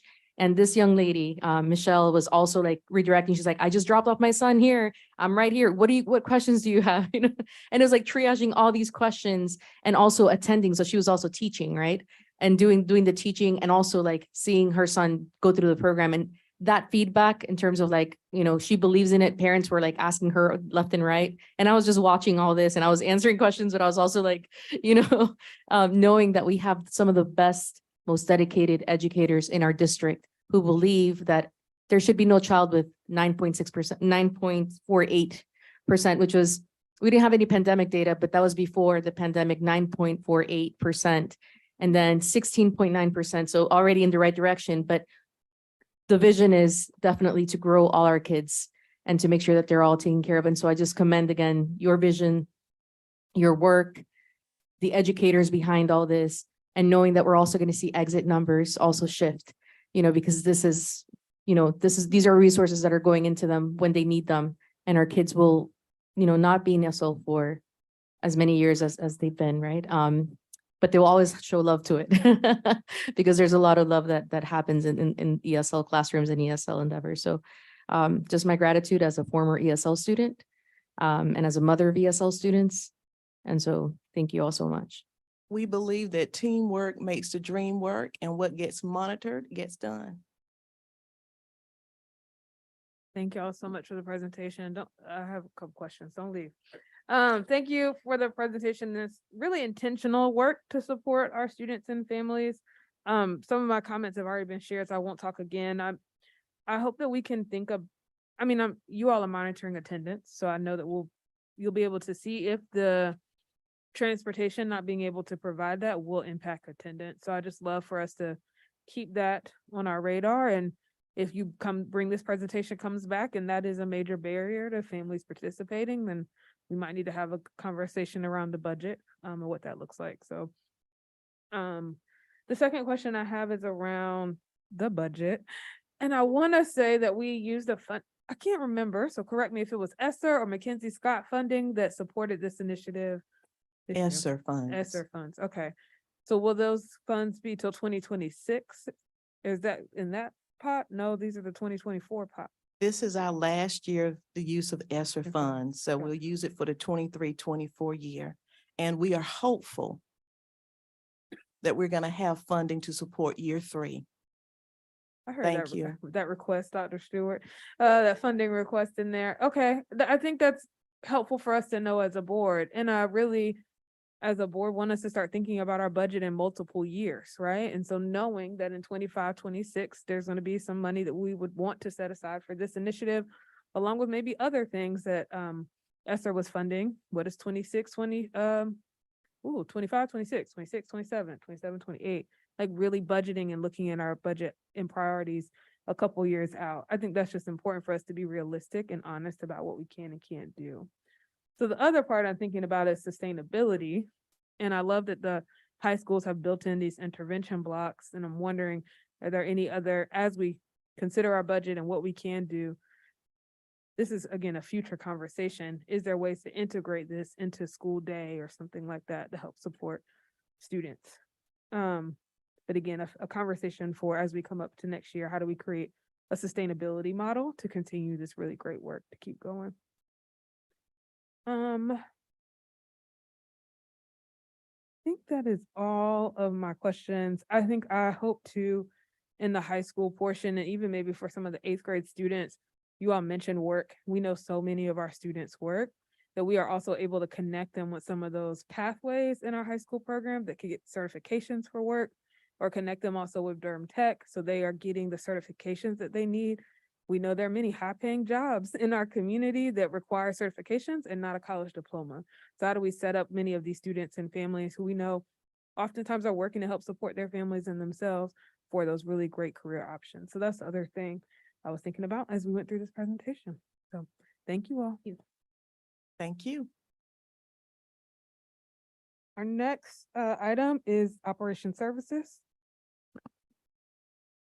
Purchasing and construction thresholds. I'm going to pass it to somebody. Good evening, Madam Chair, Dr. Mabenga, board members. We're bringing back to you tonight information in regards to the 90,000, the changes that you made last year for purchasing and requisitions from 90,000 to 200,000. As well as for operational construction type utilities to be moved from 300 to 500,000. In June of in at your June 15th board meeting, we brought you an exhaustive list of everything that was really over $80,000. A lot of those things had come to the board. And it had been determined that you would like to see the ones that did not come to the board. So in this presentation tonight, what we have for you in your packets is the information that is reflective of those contracts that are over 90,000.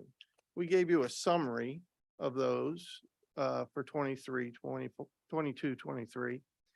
And then we gave you a listing of those vendors and the number of contracts that they have and the different areas that we're utilizing those services, because in a number of those occasions, there are multiple divisions, areas, and schools that use those services.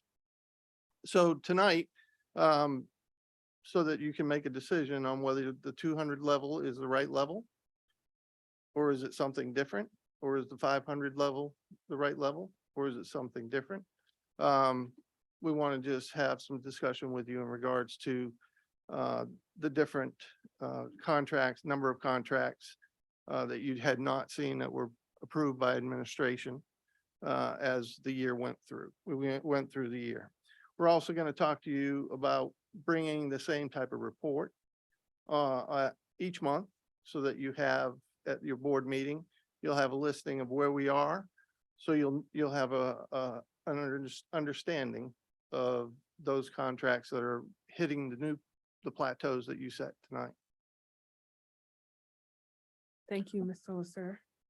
So in your packet, you had those that were over 90,000. We had less than 150 purchase orders that were let that equated to $3.7 million.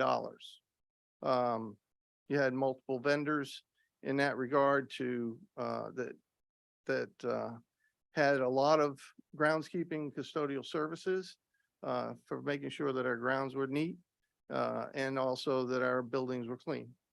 Those were the majority of our various contracts over $90,000. And the list, as you can see, we had one vendor, Durham Arts Council, that we do a lot of work with, schools as well as the district. You have 33 purchase orders that were let last year for them. And that was a little over $93,000. So the larger contracts or purchase orders that went out were for your groundskeeping and your operational services. You also have EC services where we have to bring on nurses, as well as other EC services to ensure that those students are being served appropriately based on their plans that are developed for them, their IEPs. Also, we have consultant services that we bring in to the district as well. And we can have any kind of discussion you want. I made staff aware to be ready in case any of these came up for questions, because I don't have the answers for everything. Because I'm not the one, we're the ones that pay them. But we'll help you out in any way, shape, or form we can to better get a better grasp of the decision that you have before you. Yes. Thank you, Mr. Lusser, for your for that presentation and the level of detail in here. I think that's going to be helpful for us as we're making this decision. It looks like Ms. Byer has a question, as well as Ms. Rogers. So just to start with, I want to thank you for all the work and acknowledge that Mr. Malone requested it and you've sorted it out and brought it the way he wanted it. So that would make him happy. I wish he was here to see it. So are you all bringing a recommendation for amounts and whether we stick with where we are, whether we meet somewhere in the middle, whether we go back? Are you all bringing a recommendation this evening? I think what we have is about 200. Going back to 90 is not realistic with this kind of economy that we have. I'm gonna feel comfortable if board would like to work with us to be somewhere in a range of 120 or 150. And then the one that's currently at 300 and 500. Those numbers, do you have recommendations there? Dr. Murphy? Paul, I will look at you to see what number you feel comfortable as far operations is concerned. You've seen a lot of those purchase. So Yeah, I want to give yeah. kudos to the operation area because even though we were at the 300 level previously, we moved it to the 500. Most of those construction things come to the board anyway. So they had none at that point in time, and they have none as of yet, because most of those come, like I said, come to the board for your review and approval, because a lot of them are tied to bonds or ESSER driven. So we got to make sure we cover our bases on all those. You know, I'm good with anywhere in the middle.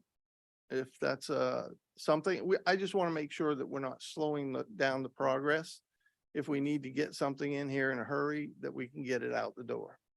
To your points, Paul, I think this was the year probably before the pandemic where we had a situation in Moorhead. We have to call that special board meeting. I think it was something that was gonna chill it, that was gonna cost us around 350. So I will concur with Paul, somewhere in the middle will help us really to expedite the process. And a lot of these things that are going to be that expensive anyway are going to go out for bid as well. It would only be an emergency thing that would not go out for bid. And therefore we're getting the best pricing we can get. Appreciate it. That's helpful to hear what you guys think would be a happy medium. I was kind of thinking of, the 90 going to 150 and the 300 going to 400 or something, that splits that difference in the middle, and, wondering if that's where y'all would be comfortable. I would say that, like, the groundskeeping, this one group having $742,000, right? That we just K&R Building Solution, 742,000 with 21 purchase orders. That's the kind of thing that I think part of our public is concerned about, that we might be bundling services. And frankly, like, I had this great conversation this week with our groundskeeper, George, and just got to shout out George and the grounds crew and what they're doing. But, Mr. Johnson, before you were here years and years ago, we worked to bring our custodians back in-house because we want DPS folks to have state benefits. We want them to be well compensated. We want them to have full-time work as much as possible. And so cobbling together groundskeeping in this way continues to concern me. And this just is where it got highlighted to me by having these grounds contracts in here and jumping out at me. So I know we get desperate, and I know the labor market has shifted, but that kind of thing is what I think some of our public has expressed skepticism about. And I don't think that was really a question. It was just more of a comment. Yeah. Yeah, just a quick reaction here. I think Mr. Johnson is spending his first 90 days pretty much assessing the whole thing. At one point, I think before even my time, there were number of operation workers that's been cut. So with that reason, the fact that there's a big load of work, we keep on bringing some of those contractors to be able to help us with that's gonna work. I think once Mr. Johnson finishes it at 90 days, he's gonna try to assess the number of personnel that he has, if it's enough. Because you can look at what you're paying contractors, it may be expensive than bringing some additional employees to get a job done. So I'm giving him a little bit of time here once he completes his 90 days to be able to bring me his recommendation, how we're gonna be able to move forward. That's probably gonna address your concern as well. No, that's great. I just wondered if you wanted to introduce him too, since this is his first actual real meeting, or if you're gonna do that later, but yeah. Thank you. I'll take that point of privilege, Madam Chair. Thank you, Ms. Beyer, to be able to introduce our Chief Operating Officer, Mr. Larry Johnson, if you have any few words. No, not really. Just thank you for the opportunity. I've been here about 6-7 weeks. Everything is going extremely well. Everybody's been extremely nice, trying to help me get acclimated to the schools and to the processes and procedures. And just to address your concern, Ms. Beyer, You know, we are looking at that.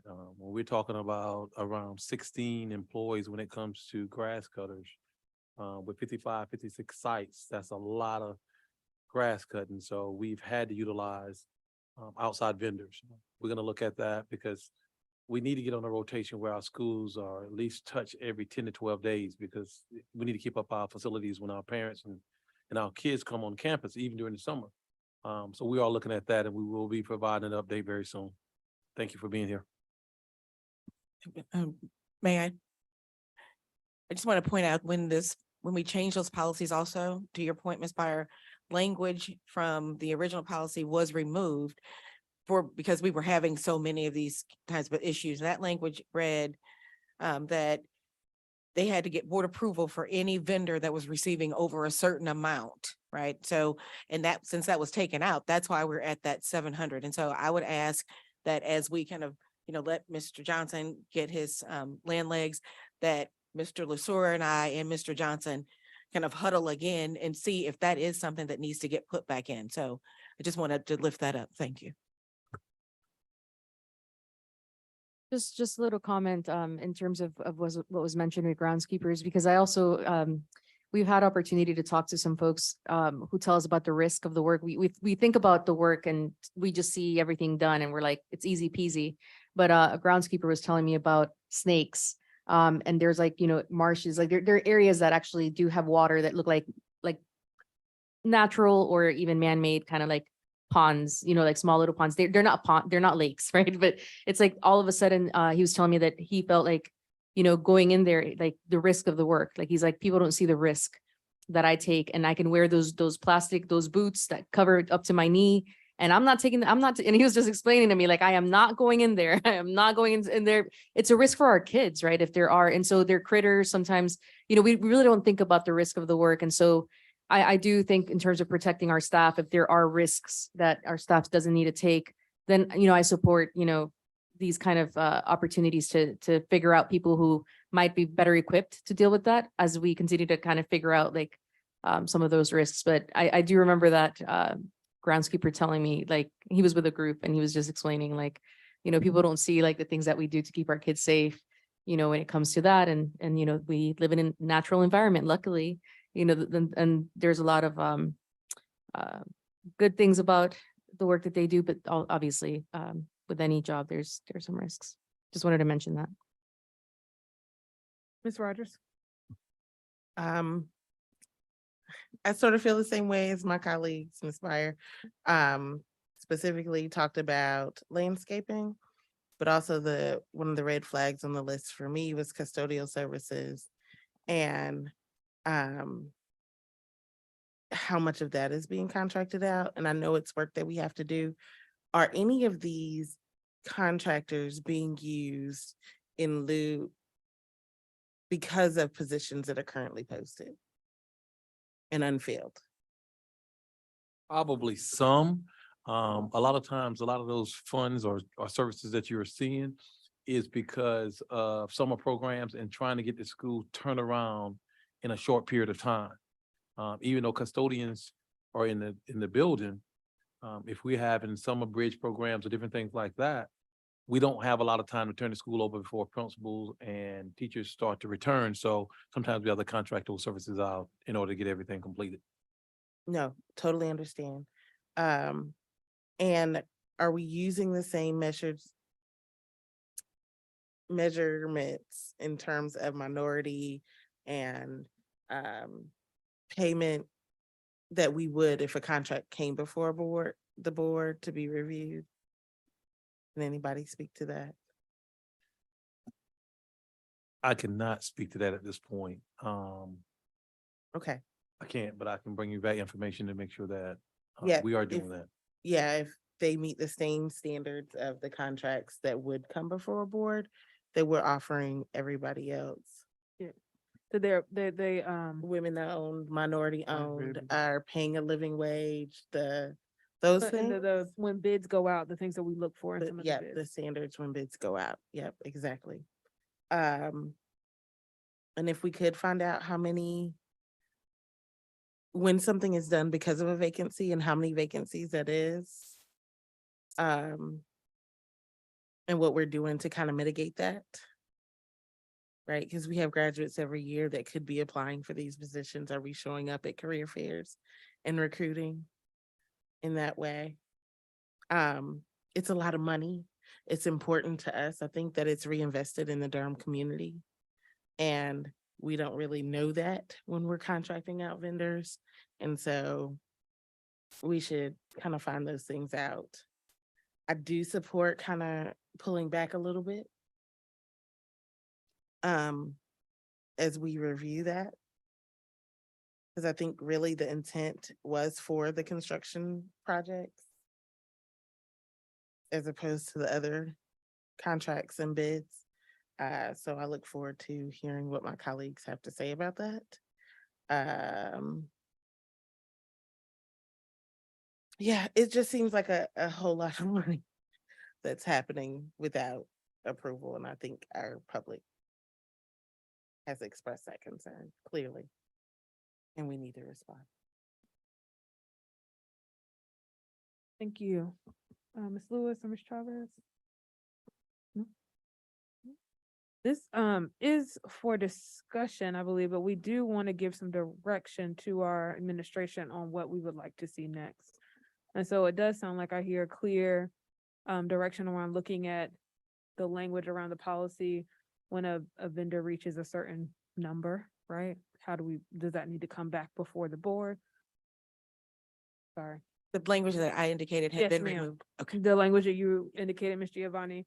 So when a certain vendor goes above a certain amount, making sure that that information goes to the board.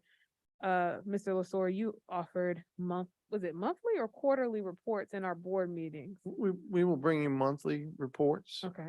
And that way you'll see, you won't see all the contracts, but when they hit, a contractor hits whatever level you say, over 90, well, after it hits 90,000, we're going to bring it to you. Okay. So you'll be seeing real time, where each contractor is in that regard, as they continue to, engage, with the district. Okay. Thank you. So we'll have that. And it does sound like we also need direction around the threshold, where we want the threshold to be. And if that is changed, that's a policy change that we'd be making. So we would need to also think about a second reading. Is that correct, Ms. Giovanni? Yes. So just want to kind of give all that language out there for us to be considering. Ms. Rogers. Thank you. Mr. Lusser, you mentioned that you would tell us monthly about contracts that go above $90,000. Ms. Giovanni, right now in our policy, if they bring us a contract that's above $90,000 1 month, do we have the ability to take action on it? What would we do with that information at that $90,000 mark? It's just still for information. It wouldn't change anything. Make sure I'm understanding your question. So as of right now, I don't believe anyone is bringing you anything that's below the threshold in general. Like if it gets close, what I can say is, I know that historically administration, if it was like 88, like maybe 87.5, 88, administration would inform, like bring it to the board generally, just to avoid that appearance that they were trying to nudge around that 90. So that's been the practice in Durham. But to your point, if administration is always able to bring a contract to the board for their approval, even if it's below that threshold. I've done it myself when I felt that it was such a sensitive topic that I wanted the board to approve it, even though it was below that 90,000. Am I understanding your question? Yes, thank you. And yeah, I'm trying to disagree a little bit with you here. If we say threshold, we gotta stick with that number. I mean, if it's 90, you go 88, 86, or 87. So we gotta agree on if it's gonna be 120, 150, you have to bring for 145, 140. So I would like for us really to be really specific when it comes to that threshold. Yeah. I was just indicating what had traditionally happened in the past, that people had done it, I think because they were nervous. And I think that's great guidance from the board. If the board is, and to your point, Dr. Mbenga, that's the threshold and the board does not want to see anything below that. I think that's excellent. Thank you.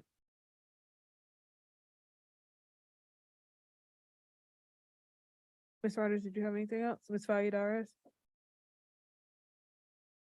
I'm not disagreeing with that, but I will just say that, when administration felt like that was discretionary on the administration, like they're like, we know that our threshold is this, but it's so close.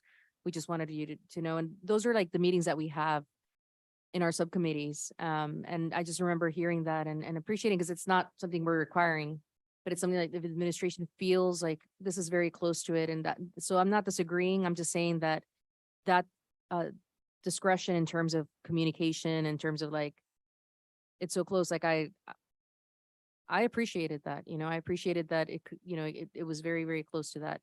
But I also, I understand that this is a threshold that we're setting. So where it works is that we're not requiring that. However, if administration feels that, hey, this one's very close and we just, we're not required to do it, but we feel like this is something we want to share. I just commend administration for having that discretionary power to do that, because I've seen how that, has played out in subcommittee meetings where we've been there, and it's just in passing. I mean, we're not going to say, bring all of that to us, every single one. But if there's maybe something, I just like administration doing that in terms of communication. But again, I'm not disagreeing. I'm just saying that I have seen that play out in a very positive way. It's just a heads up. It's like, this was very close. It was very close. And we just want you to know that it's one of those. So thank you. Thank you. Ms. Chavez? I think, and this, maybe I answered my own question, but, I just, with consultant services, what is, I don't think I missed this, but what does that mean? I'm just gonna put it out there that most of the time when we say consultant services, it's usually the schools or the areas of bringing in staffing that are working with us on staff development, Okay, those types of things when it comes to consultant services. okay. I just wanted, I appreciate the way that this is laid out. There were just a couple of things where I wasn't sure exactly what the content, what we were paying for exactly. So, just a slight tweak. I would love to have, just if it's consultant services for what, is it academics? Is it, I mean, it sounds like mostly it is, but, whatever this sort of, consultancy was about. Other than that, I think, it's, it's pretty clear. So, thank you for this. And, So I'm still unclear. I'm sorry. Like, it's when we have multiple contracts that add up, stack up to be over these thresholds, that's when I'd like to make sure we're seeing them and knowing that MWBE participation, knowing if we've, bid stuff out, like it's those totals that also concern me, right? So where does that fall in the threshold and the reporting? You wait until you get to whatever threshold we set and then you report it? I mean, I know we'll get quarterly, monthly, but we're never going to get the MWBE and details on what it's for, right? Like, it astounds me that I know the lovely women and people running M&M Educational Group, but it astounds me that we're paying them more than we're paying the Hill Center. Oh, okay. I wouldn't have known that if y'all hadn't brought that. So when will what are you proposing for those multiple contracts that continue to add up and take us over any threshold that we've set?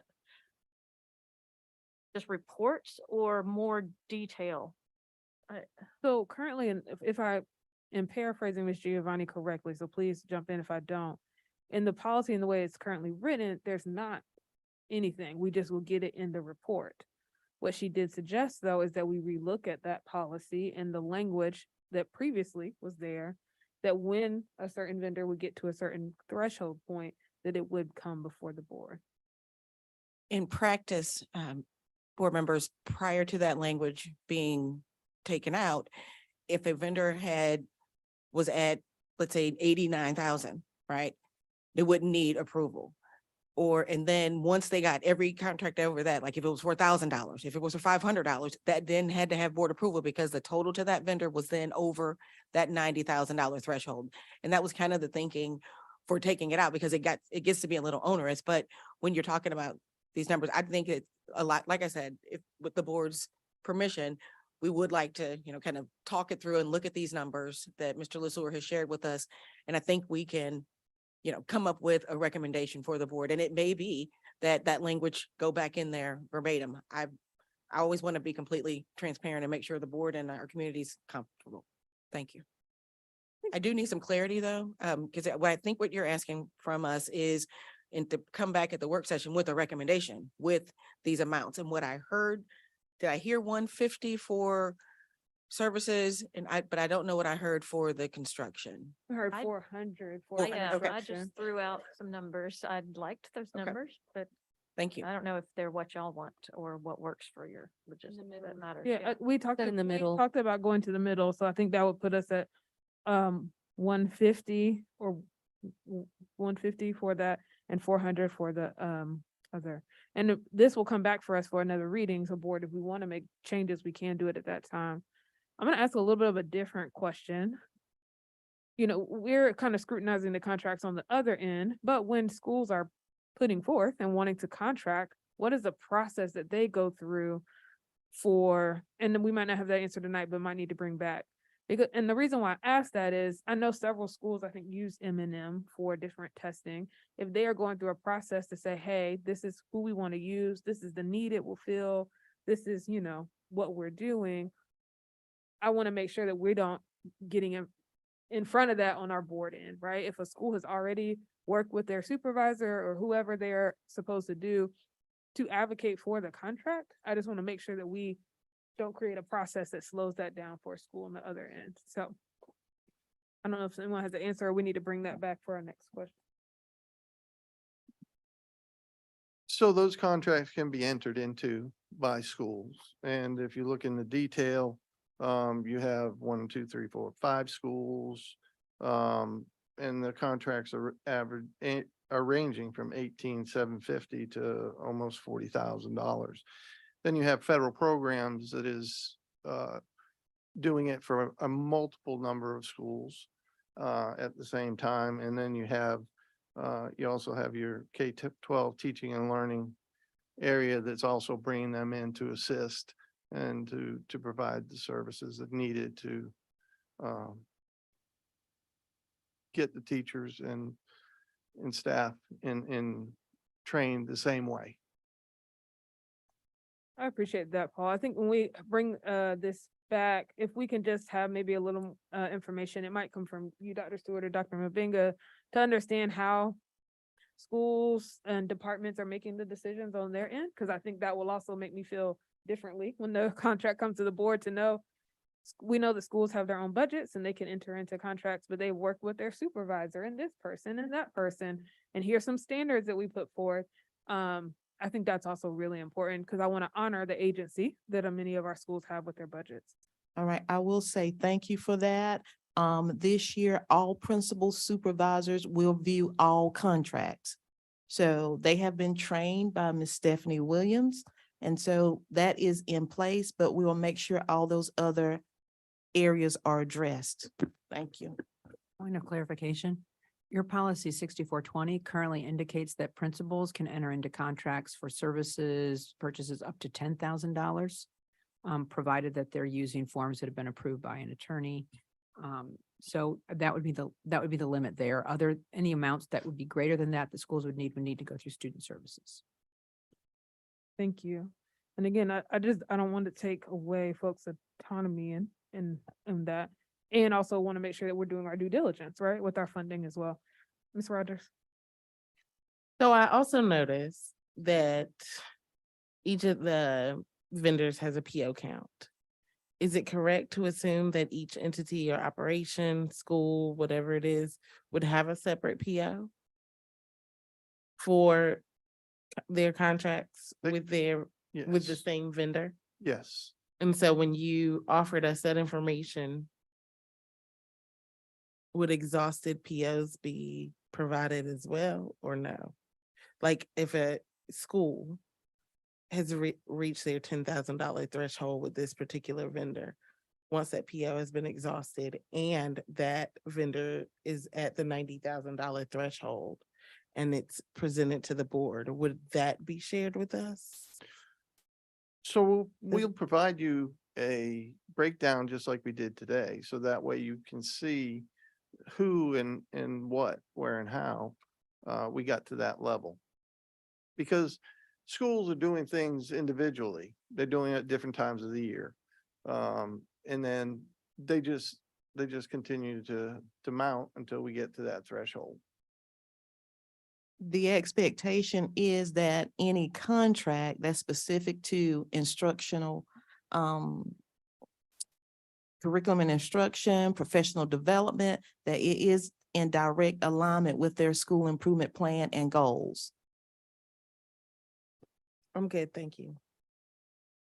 Ms. Giovanni. I did want to also note that previously principal's authority was only $500. And so when we went through this, I think that, you know, there was the idea that we need to give schools some more autonomy and allow principals to have some more flexibility around how they were spending their budget. And that was when the board approved the increase for principals to 10,000.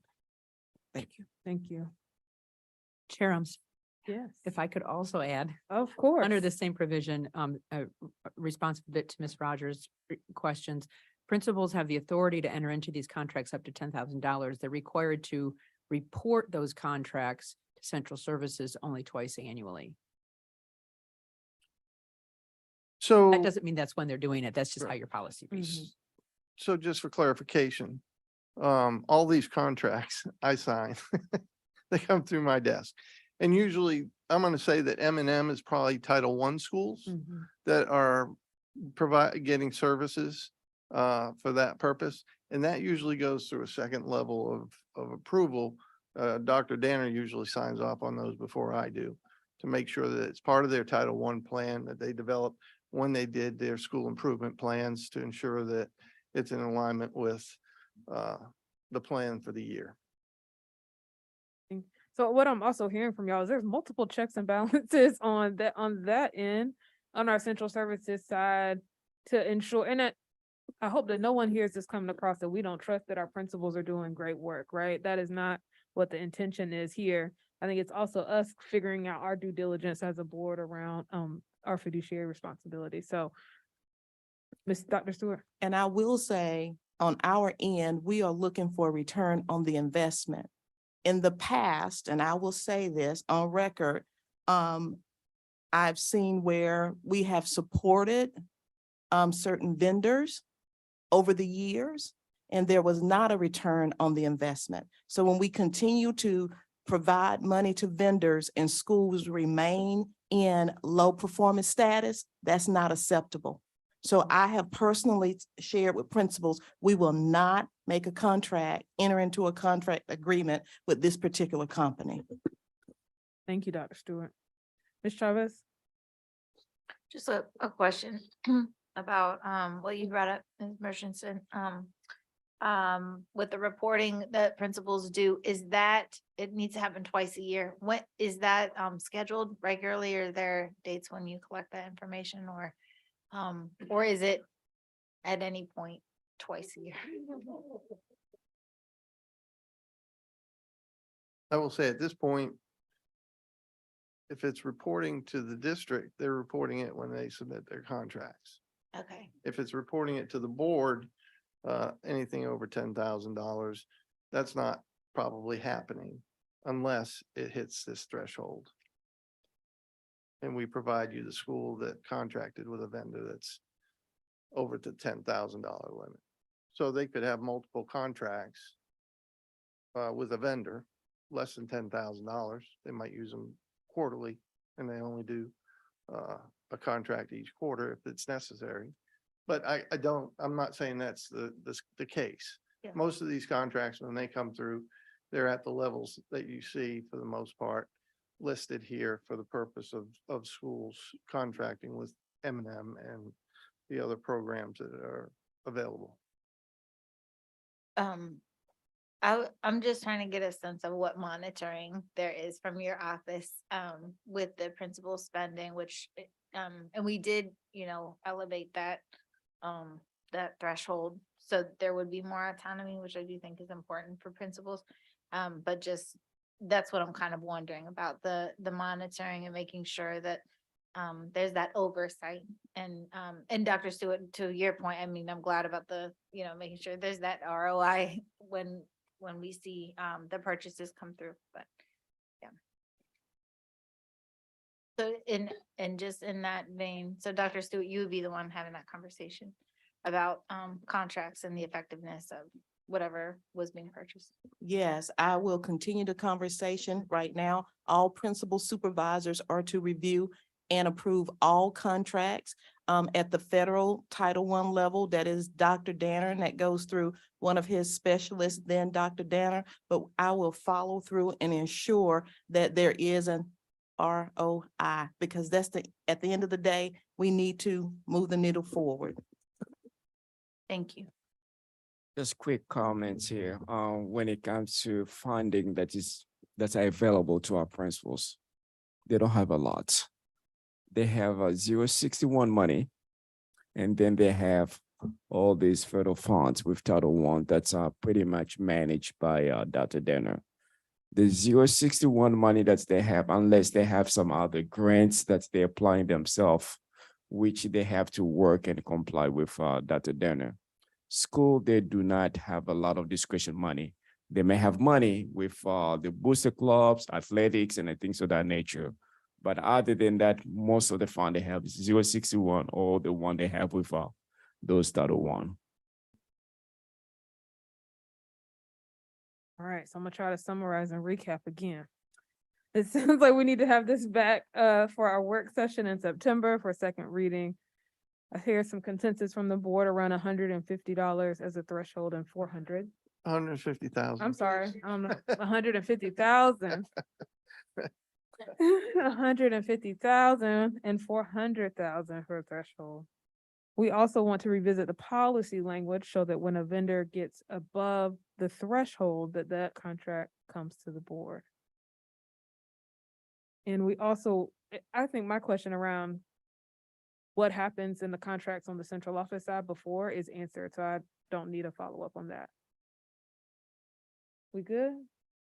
And I just want to thank Senior Executive Director, Sierra Ojijo, who went through all the contracts that you had approved this year.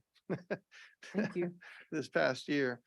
So she learned a lot going through and looking at all the contracts on the types of things that this district is doing to move the building and renovations and repairs and maintenance, as well as student performance. So she was impressed. Thank you.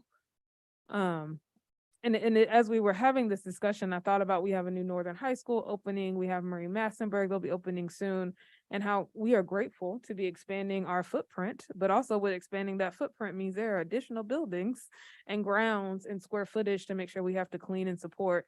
And we want to keep doing programs like EL Academy, which also means that schools have to be flipped in a more quicker manner.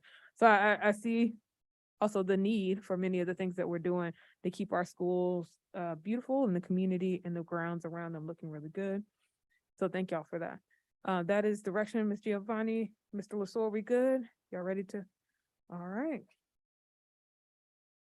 That reaches the end of that part of our agenda. I'll take a motion to go into closed session. I move that we go into closed session for the reasons stated on the agenda. Second. It's been moved by Ms. Valladares, seconded by Ms. Byer. Any other discussion? All those in favor say aye. Aye. Any opposed, use the same sign. It passes unanimously.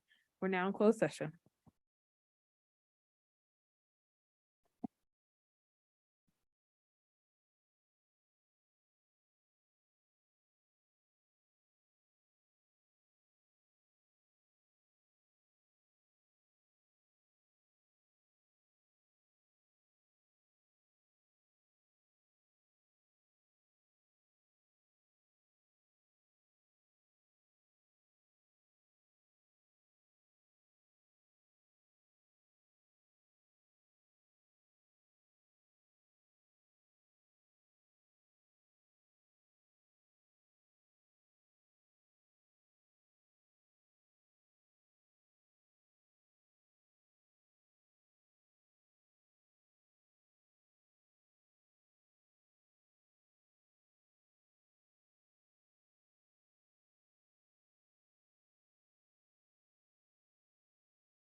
We're now back in open session. Dr. Mabenga. All right, Madam Chair, I'm here to seek your approval for the personnel report as discussed at a closed session. I move approval of the personal report dated August 24th in closed session. Second. It's been moved and properly seconded that we approve the personnel report dated October 24th, 2023. August, I'm sorry, 2023. Any other discussion? All in favor, say aye. Aye. Any opposed, same sign. It passes unanimously. And with that, we are adjourned.